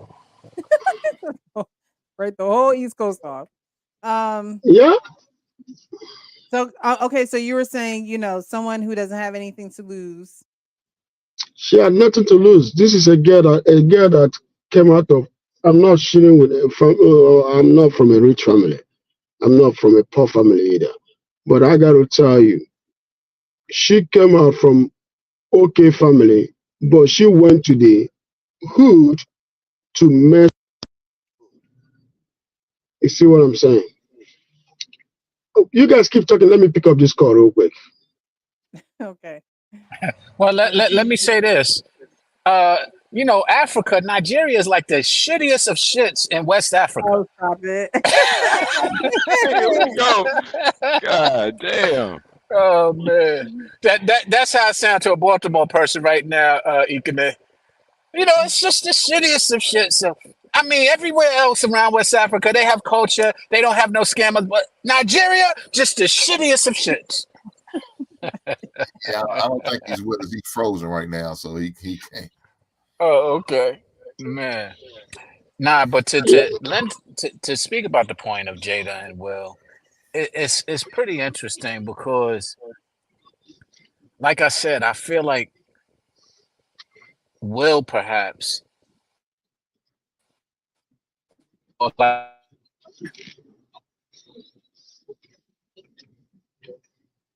I think we your lost body you. language ain't even saying it, huh? Yeah, I think your internet's shitty. So goddamn, there ain't no damn shit going on That here. cricket wireless. That dial up, you got that goddamn dial up, don't you? Mm. Okay. Remember back in the days we used to have Visit. you still got a Look, Sean, stop, I, please, please. I'm visiting both. Um, Oh You my riding through goodness. Baltimore.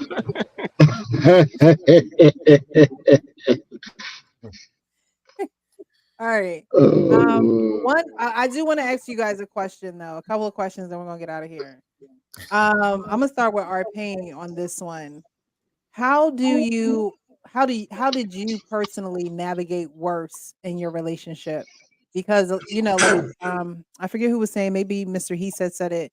When you're in a relationship, you go through ups and downs, it's peaks and valleys, the mountaintop and then you're in the valley. So, for those who are watching, um, we're going into the fall season, which is a lot of people get that seasonal depression.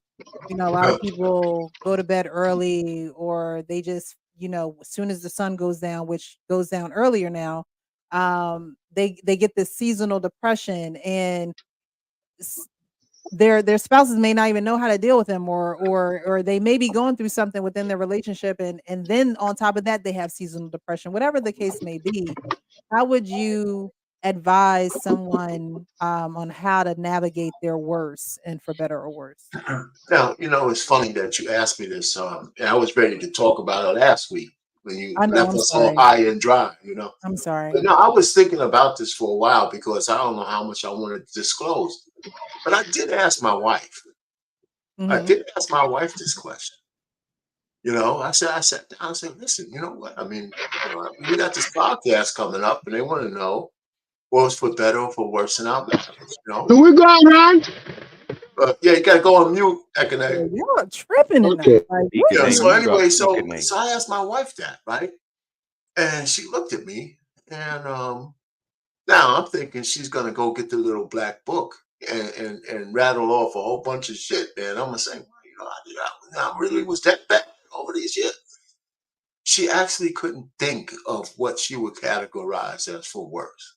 Oh, wow. And That's a I good kept thing. pressing. I said, come on now. You gotta say, there's gotta be something that you think I should have been, better for or whatever. Because she's not afraid to tell me the truth or Mhm. anything because I got one, right? And I said, well, because I have something I thought was for worse. And I was trying to give her an opportunity to see if we would match up, right?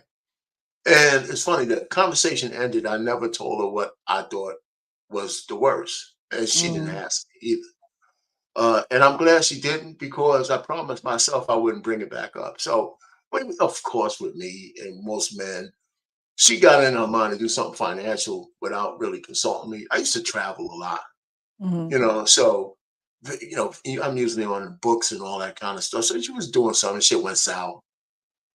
And it cost me a couple of years, right? Mm. I was livid. I mean, absolutely livid, right? But here's a couple of things I think that I took away from that. One, it never rose to the level of me saying, I want out. Mhm. Never. That never came up. Never, because all I thought was, first of all, would it make no difference because I still would have to fix it. And it never got there. And it didn't take me 2 years. I just had to put some shit straight. I never changed the way we do banking. I never changed the way we handle the money. I never changed the way. What I did do was I got a spreadsheet and I put every freaking thing that we do on the spreadsheet. Everything we have, everything we had to put money out, what kind of points we have here, what we have everywhere, what insurance, all that stuff. We go over that. And I started to say, listen, you're going to go over the finances with me every quarter. Mm. Here's our investments, is what's yours, is what's it. And then I did a PowerPoint slide for how our money comes into our household, how it gets processed, and what pays for what's automatic, what's not. And we Mm. go over that. And and I didn't do Are this you a at the financial time. advisor? Huh? Are you a No, financial advisor? no, Oh. I'm just an I'm engineer. just saying, So you might have some people in the chat that might need your services. I mean, but this thing was like 15 years ago. Mhm. It was a while ago. And here's the other thing I made sure I never bring it up. Mm. I never bring it up. I never say, remember when you almost effed us up? God damn. Never, never, ever, ever, ever. That's why when we had this conversation, when I asked her what she thought, I never even volunteered what mine was. She didn't Mhm. ask, and I didn't tell her because Mhm. I didn't want to bring her back there. Right. And so I mean, these are some of the keys that I think keep us close. I Mm. mean, so we don't dwell on stuff that that we fix or satisfy, and that was the worst. I'm telling you, I mean, that was just the worst, and it wasn't something we couldn't recover from. And for the best of times, I won't go into the details, but it's what she did for us to have our two children. I could Mhm. never repay. I could Mm. never, ever, ever, ever, ever. I could never repay. So let me just leave that Mm. there. So Thank you, thank you, thank you. All right, I'll go up to Mr. He said, how do you navigate worse? Uh, by being conscious, willing to accept the curation, the constructive criticism. Worse for us, I believe, if I had to say from my standpoint, was financial. A young couple. I was trying to find my way. I had a flooring company, and it didn't work.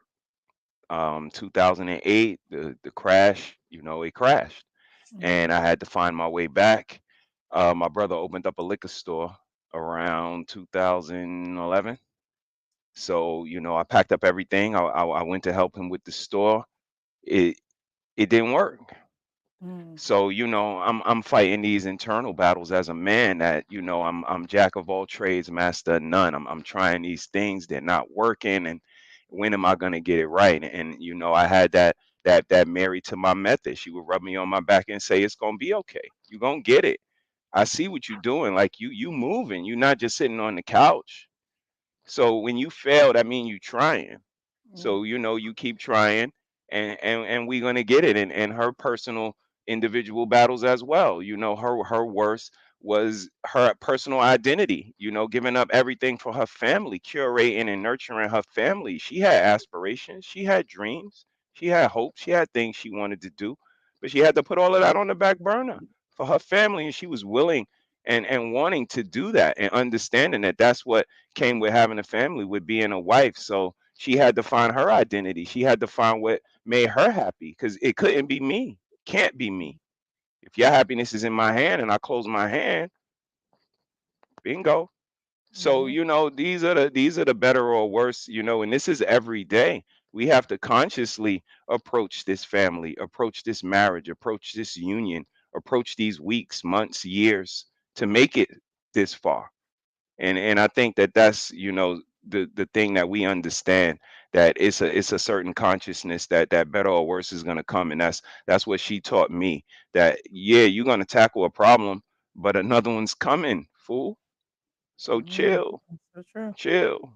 You got it. Just, take it as it comes. So, I think that's the beauty of family. That's the beauty of a significant other, that they can chime in and let you know that you're doing the right thing, that you are making the right moves. Just continue to do what you're doing. And I think that's the difference in what the men are talking about, what they want. They just want somebody to see that it's possible to be able to sit through the bad times, because it ain't always going to be bad. We not these bad guys that they talk about in these boxes. So just give a fella a chance. I think fellas in these spaces that I sit in are headed in the right direction, have an amazing mindset, and I appreciate all of you guys. So keep doing what y'all doing.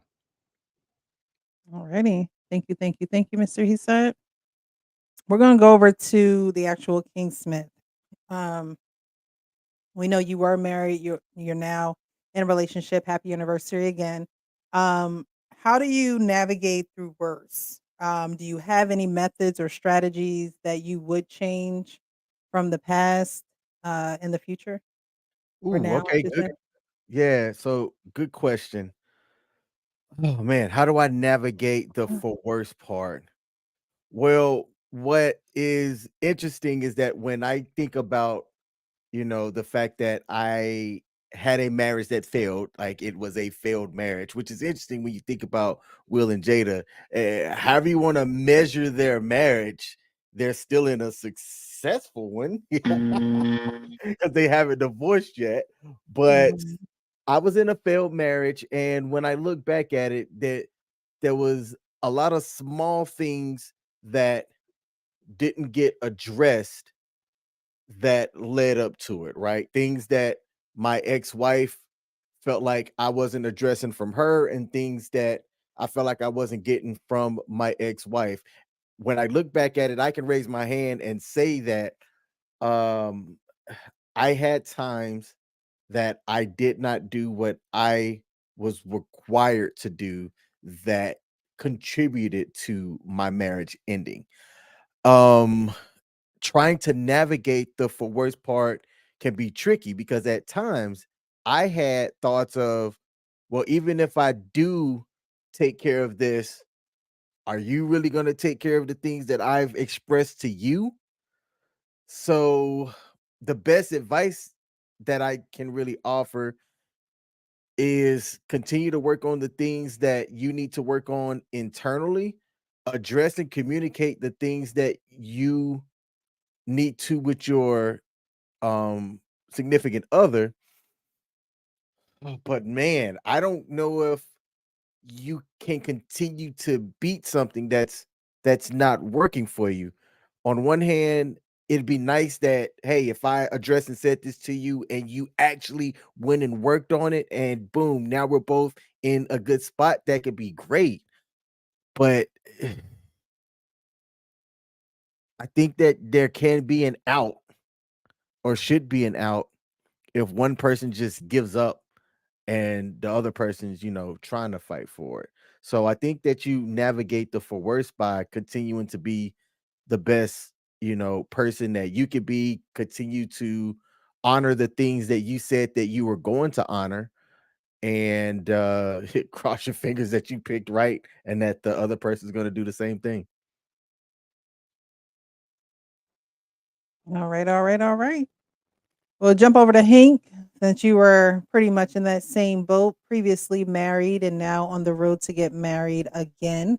Is there something that you would do differently in regards to navigating the worst, for in the phrase for better for worse?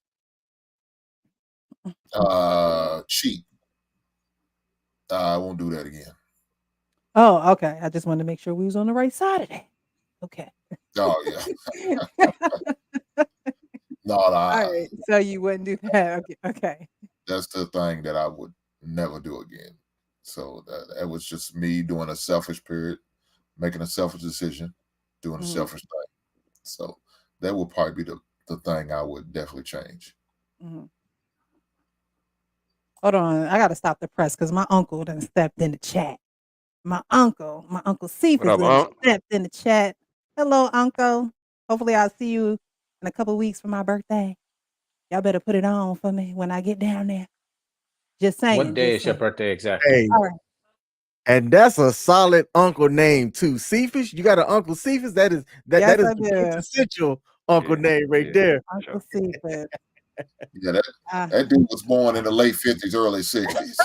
For sure. Shout out With, to Uncle with that Cephas. name right there, yeah. yeah, He we probably got talking them shit. names. We got them names in our family. We got He them Yeah, probably that's talking names. that's shit. definitely When exactly Boondocks is your worthy, birthday? man. That's definitely Boondocks worthy. Uh, what day is your My birthday birthday is on? October 29th. The 29th. October 29th. It's on a Okay. Saturday, Sunday, Right. My man Saturday, said Sunday, 1963. I know that's right. Yeah. Shout 63. out to Unc. My brother was born in My '63. Uncle Cephas, That's what's he up. might have to join us one day on this panel. I think y'all would like my Uncle Cephas. Cephas, come join us. He probably don't even know how to join. I'm gonna have to show him when I get to Virginia. Um, so yeah, thank you so much, Hank. So Hank, like, look, I didn't learn from my mistakes. I ain't doing it that way no more. Moving forward, my lady gets all of me, and I'm not gonna be selfish. So I appreciate that. Our pain went right. Told the heartfelt story about your wife. Sean, so you always playing with us up here. Uh-huh. So, in regards to for better, for worse, you haven't been married. However, that is something that you still desire, correct? Yes, that's something I still desire. I've been in very long-term relationships, Mhm, you know, decade, 7 years, 5 years, so I've been in significant relationships prior to believing in the institution of marriage. mhm. So we did have worse times, we did have better times. How do I deal with worse times? Just tell her what she did wrong. No, I'm just joking. No, seriously. I really just kind of assess the issue. Mhm, Usually, the wrong that has happened, in the worst in any of my relationships have been losing trust within each other.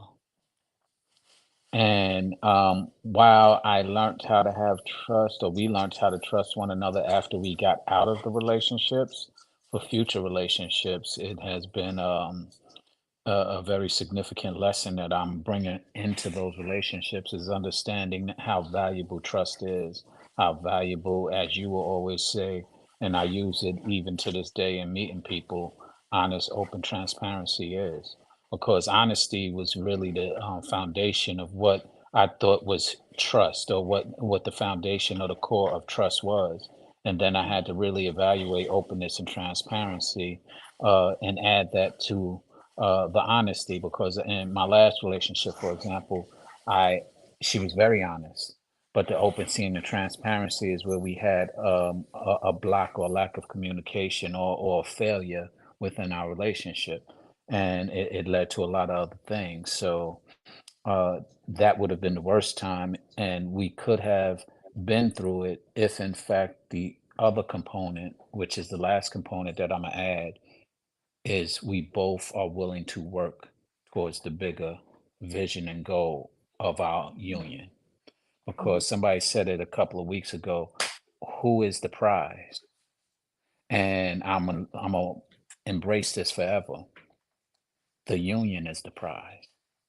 I'm not the prize, she's not the prize. Our union and the success of our union is the prize.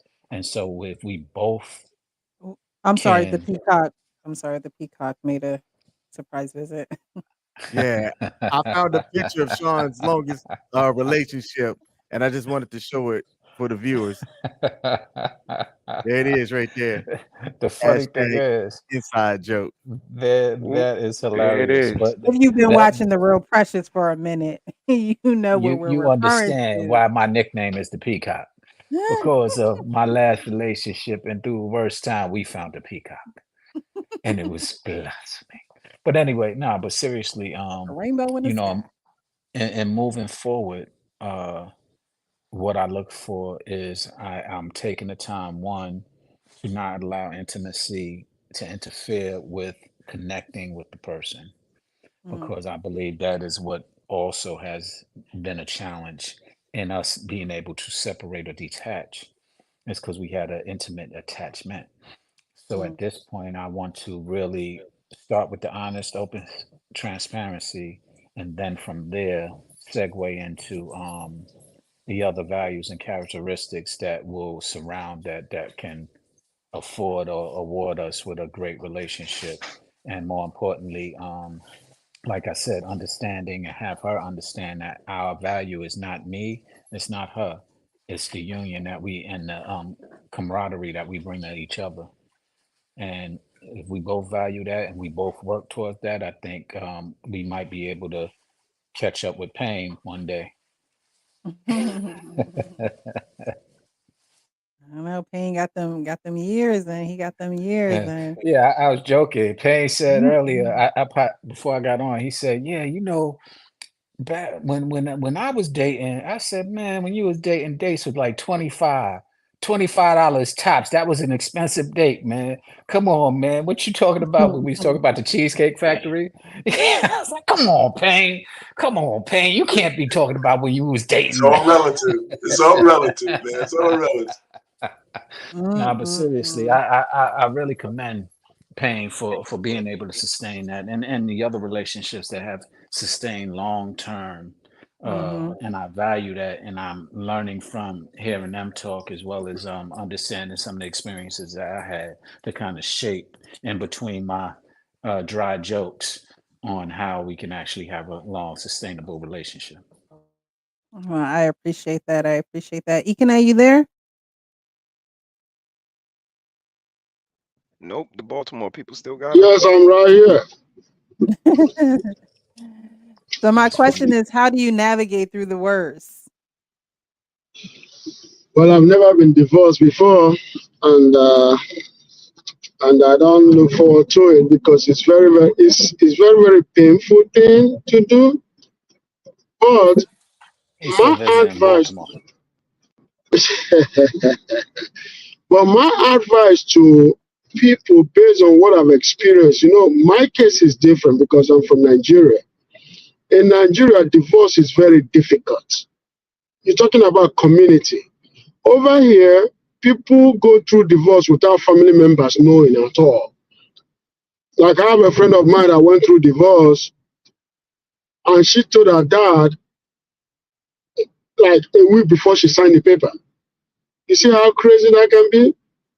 Well, I Um, I want you to kinda get into what's the yeah, difference between a divorce in Nigeria and a divorce in America. that Why are you exactly saying that? that's exactly where I'm heading into. That's exactly where I'm heading into. Okay. So divorce in Nigeria is pretty difficult because what happened is that it's community.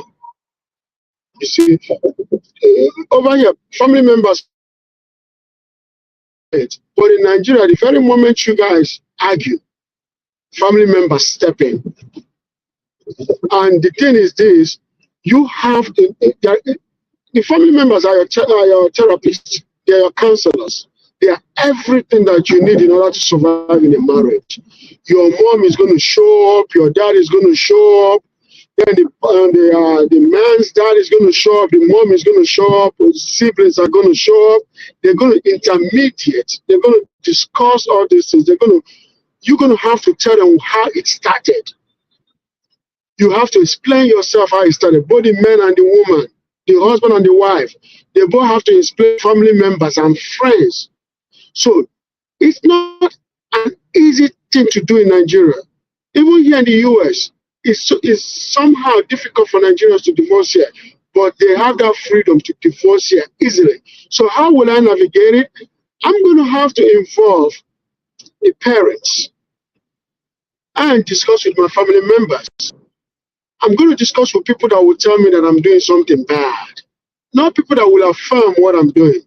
And I'm going to push her to also discuss with people that will tell her that she's doing something bad, not people that will gaslight, not people that will encourage her.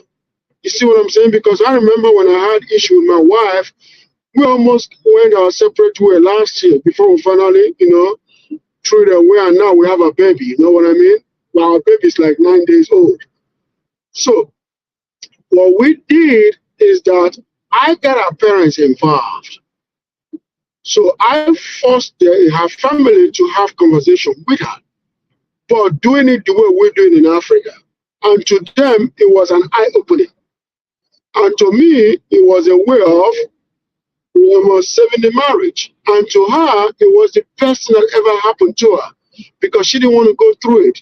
But I was able to show them that this is how you navigate divorce. Get people involved. Talk. Don't be silent. Don't keep it to yourself. Let people know what you're going through. Let people encourage you. Let people tell you that what you're doing is bad. So that's my take. Okay, well, Okay, thank you, thank you so Econet. much for explaining that because in the US, not to say that parents aren't involved, but it doesn't seem like they're not there doesn't seem that like they are as involved as those who are in Nigeria may be involved. And that's, pretty much like you said, because of community. You got kids, you got different generations, you got different roles, people are intertwining families, you're working together. So, in today's day in society, community is not as strong as it used to be.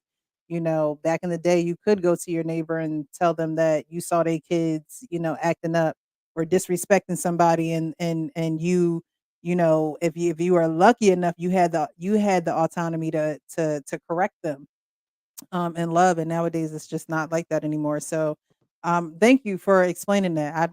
I didn't realize that there was such a difference. I actually have a friend. She owns a Jamaican food store restaurant. She actually used to be my manager back in the day when I worked at Cracker Barrel. She wants to come on the show, and she's going to talk about the differences between Jamaica, here, dating, some other things that I have lined up for us to talk about. So definitely stay tuned to that. Probably on a Wednesday instead of because we have these on Mondays. So thank you, Ikene. I appreciate that. Um, Thank you, Econet, as well, because I always thought the difference was life or death. In an American divorce, you still can live. In a Nigerian divorce, I thought they kill whoever is not cooperative. are you being serious? No, I'm joking. Of course not. Oh, Nah, no, come He's just on. trolling my man Nicodet, man. It's cool. nah. No, but Ikeday has definitely pulled down some. He has made us understand that culturally, it is a domineering culture in reference to genders. So that's why I make light of it sometimes because definitely I would think that they are severe um, consequences for getting a divorce in Africa as a woman, Mm. and he corrected it just now, even though the severity wasn't death. But I did really think Actually, that there was. actually, let me add, if it's okay with Precious, let me add only 30 seconds to this, right? In Africa, right, divorce is very easy though. Like whatever people tell you that divorce is that difficult is not true because my grandmother divorced. You see what I'm saying? I have aunties that divorced, but usually those divorce will happen when it becomes physical abuse. It's only that physical abuse that we don't tolerate. Once it gets into physical abuse, the father will ask the daughter to come home. My sister, somebody was going to marry her, but she was physically abused. That was when I was like, hell no, come home. You see what I'm saying? We do not allow that. And that's how simple the divorce is, Ikeday, is that you just say, Very yo, good, come Nicodet. home and it's over. Very good, They have Nicodet. You did families. it in less than Very 30 Yeah, good. yeah, seconds. yeah. We said come home because there's something that is called diary. So the man paid a diary, which is a physical money. So that diary that the man paid, right? The father of the girl has to return that diary back. If you don't return that diary back, she's still married technically, right? So once he returns the diary, the divorce takes place. So that diary Oh is the wow. divorce paper. Wow, that's a Wow, very interesting. interesting concept, and I wish that we can adopt it here in America. How about y'all? How y'all feel about that? That's one thing that I'm pushing for. Like I'm trying to preach African culture to the to America, so that they will see how simple and how beautiful it is. And if you adapt it, you have a community. If you don't adapt it, you're not going to have a community, because the U.S. Constitution was never created for community. Mm. Hmm. That's interesting. I hear you. I like learning about other cultures, because Same. a lot of them are a lot different than ours, and sometimes we take for granted some things too, and some things we do need to expand our, intelligence on. So thank you so much, Ikene. I really appreciate you educating us. We're gonna be wrapping it up for final thoughts this evening. This evening we spoke about for better or worse, and we see how Will and Jada are going through their marriage. Like King mentioned earlier, they haven't divorced, and so they are still married, and so everything that has been going on with them has been going on within their marriage. And they do not look like they're going to be getting any type of divorce on paper. They've been separated for the last 6 or 7 years. And the last I saw on social media, I'm pretty sure it's probably about 5, 10 more posts about Jada, but she did say that they are working on bringing their relationship closer. And so, for their sanity, I hope that they can work something out, because to go through everything that they have gone through with one another, to just throw it all away. We're for families. Unfortunately, families go through things that we don't go through ourselves. We would hate to see other people go through. We would hate to go through ourselves. But one thing I can say is at least they're not adding to the divorce statistics. So, that's a good thing. Um, but another on the flip side of that is we kind of see their marriage be busted open wide for us, and it's not the it's not so much of a good thing. So before you guys give your final thoughts, I just want to let everyone know that this evening's broadcast has been sponsored by JECreativehosting.com. It is where my website, therealprecious.com, is hosted. So definitely go over there, check out my website, and type HCM22 in the code for JECreativehosting.com to get a special discount on your new website. So, guys, I want to get the final thoughts that you guys have this evening. I appreciate you always for coming and sharing your time with us, your insight, your perspective. Ikene came through with the cultural gems. I really do appreciate that. Any chance to learn, we're definitely here for it. So we're gonna go. We'll go around. We'll start with our pain, go over, and then we'll end with King up at the top. Okay. Yeah, I mean, thanks for letting me up. I Of course. appreciate it. I sent you a cash app with my email in there just so you can I have it. I saw it. And Thank you. but this is a good show. I think it was Thank something I was thinking about when you left from the last one, Mhm. and I was glad I talked to my wife about it, Yeah. because uh, she told me I was the greatest husband in the history of mankind. Yeah, Ooh, she didn't say y'all that, but had a it's how good you night got that no night. That's answer. what he's saying. That's what he's saying, y'all. We had a You good know My what I'm my. night. saying? Hey, wait a minute. Buenas noches. You mean I was near perfect? I said, Jesus Christ. I said, anyway. That's good to She hear as just, a I think she husband. just Jeez. didn't want to let me have it. I said, but I was definitely waiting for the long list. It never came. But then that Well, was a good show. I'm glad that you were able to ask her the question and be pleasantly surprised by her answer. Exactly. Ain't want no mess now. Yeah. Well, it's funny if she would have had something. I said, well, at least give me if there's something out there that's really bothering you, even if though it's 36 years. If I can improve upon it, I will. Yeah. But she didn't have anything. No smoke for the husband. Oh, it was just They cool. say after I forget how many years, so correct me, but they say after X amount of years, you're pretty much maintaining your relationship, you know? You've gotten through a lot of things. I mean, at year you said 36, right? 30, Yeah. 36. You Yeah. guys are definitely doing a great job at maintaining the relationship and keeping each other balanced. with one another. I hope it's a little Alrighty. bit more maintaining though. So it is, but I still try to, like I said, I still try to add some nuance, some new stuff.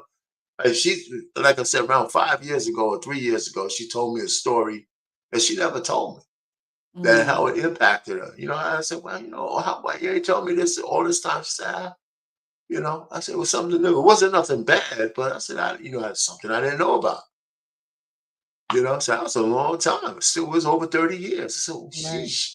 So I said, women have secrets, and I haven't told her everything about me either, but you know, what? But don't tell us first. Don't tell us first. No, don't worry. I ain't going into that. I mean, I don't have no big, deep thought secrets, man. That's why I married her so fast. I wouldn't have to worry about shit like that. Hey, I hey, hear come that. here. You're the one. I remember the first words I said to her, and it's been 36 years. So I let know me that's land it right. there. Well, thank you again. I really appreciate you, Arpane. Thank you so much. Alrighty, Sean, over to you. Final thoughts for this evening for the broadcast. Okay, yeah. Final thoughts for this evening. Man, ride or die, not ride or sometimes ride, depending on how you feel. Mm, And I'm really on this facts over feelings stuff. And I was speaking today with having a conversation today, and they didn't understand. I got on their nerves, is what they told me, because I was like, "Yo, you're going on feelings. You saying you ride or die, but when it comes to that dying part, you're like, let me out the car. I don't think I want to do that." And that's fair if, in fact, you didn't say ride or die. mm, And so I'm like, if you're gonna say ride or die, live up to it, mean it, and that's in a literal sense or not so literal, depending on how y'all agree to it. But if in fact one of y'all are very literal, like ride or die, and the other one isn't, it might cause complications in a relationship. The one thing about Jada and Will, seemingly, is that they're trying to stick to that ride or die scenario. I Toxic haven't as it heard may Troy. be, yeah, Mm, toxic as it may be, they're trying to live up to their word. And I don't recommend it for anybody, but I do recommend trying to live up to your word in any relationship. And if you gave your word to honor it, then my final thoughts are honor it. And that's Thank that. you. Honor it. Thank you so much. Ikane, final thoughts for this evening, sir?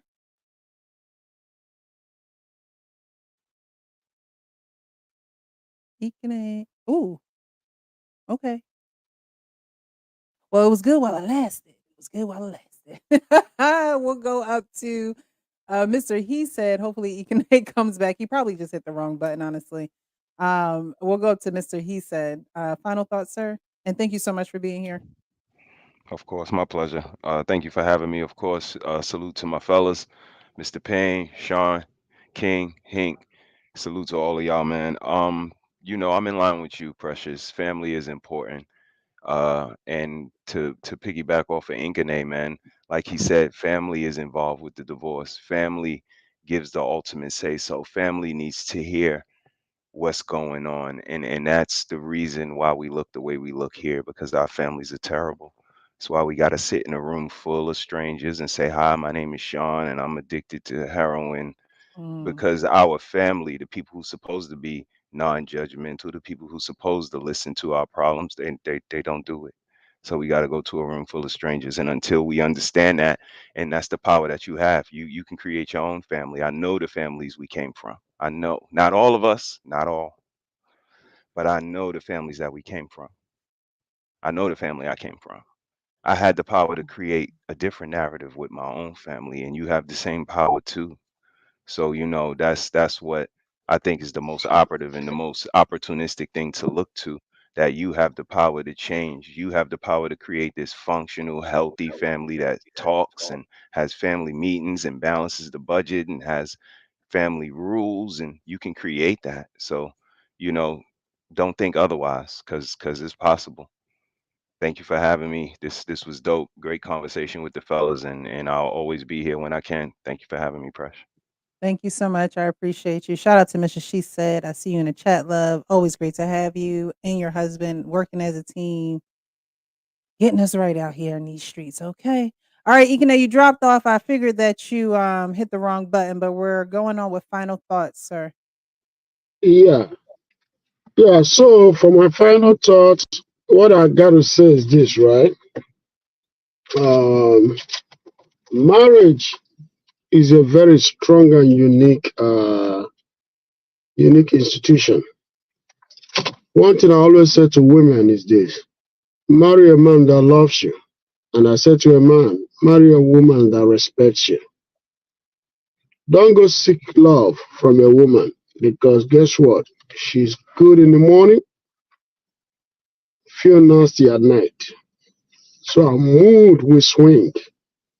She's unstable. It's just her nature. There is nothing wrong about it. It's just the way God made her. You can't change it. She can't change it.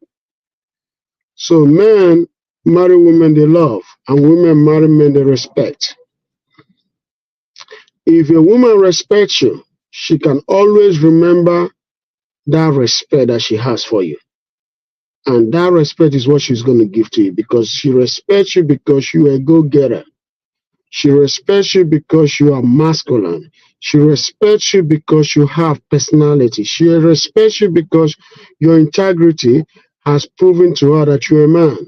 That's why she respects you. She will love you because of how you swing it, how you do whatever, but the day you can, she's gone. So only go for a man you respect. And one thing that I got to say is this: don't go into something that will kill you. Mm. If the marriage is going to kill you, you got to let it go. Divorce, I always say to people, is not a bad thing. What makes divorce a bad thing is because people go for divorce instead of seeking for a solution. Divorce is not bad. God created marriage and also created divorce. The same way God created life and created death. But the thing is this: we can hasten our death by being careless, or we can follow the principle of life to live for 100, for 110, 220, right? Because we ate good, we exercise, we stay away from trouble. But you can die at the age of 25 by disrespecting the law, being stupid. It's the same thing with marriage. You can make your marriage good or you can make it bad. But if you marry somebody bad, there is a remedy. And that remedy is divorce. All right now. Thank you so much, Ikene. I appreciate when you join the panel. So thank you. We're gonna go up to Mr. Hank, and then we're gonna end with the actual King Smith. Man, this was a great show, Precious. I appreciate you having us like always. Thank you. Shout out to you and your and Brother King. Um, I guess my final thoughts is just men, just make sure you do what you need to do in picking out the right woman, and make sure you are paying attention to everything and all things that she does, says, and how she moves, before you make that lifetime commitment to her. So please pay attention, be aware. Thank you. Thank you. And the actual King Smith. And of course, thank you so much for being here, Hank. I really appreciate you. Mr. King Smith, and we're gonna end with you. Hey, let's make an assumption here. If Jada and Will, when they got married in Baltimore, had in their vows till death do us part in sickness and in health, technically they're honoring The vow. those vows, right? Mhm. I don't understand it. I'm not inside their household. I don't know them. By most men accounts, that lady is embarrassing this dude every time she opens her mouth and turns around. However, I watched the entire interview that prompted Jada to come back into the forefront, so to speak, on Jay Shetty's live stream. I'm sorry, his podcast. And the thing that people aren't talking about is that I guess Will penned a letter after he had read Jada's entire book. And what's interesting is how you can get to where you've known somebody for so long, and like how R. Payne said, he just learned something that his wife recently shared with him that he didn't know after he's been married as long as I've been alive. 30 years. And in that letter, Will had said the same thing. He said he had learned some stuff that he wasn't aware of from Jada, and he ended it with this line about he's going to go drink some wine or a Merlot, and Jada laughed when she heard the letter being read because I guess it was some type of inside joke, and she's like, "See, that's why I can't divorce that man. He knows I don't drink no Merlot or something like that." So they've got some type of dynamic that they're working with. It's working for them. And you know what? It is what it is. That's all I've got. Well, I appreciate you guys again for coming through with the for better or worse tonight on tonight's show. Next week we're gonna do for richer for more. We're gonna do for richer Yeah. for poor. We're gonna continue on with this wedding series and have the guys back. I think I'm trying to invite James dating and marriage support.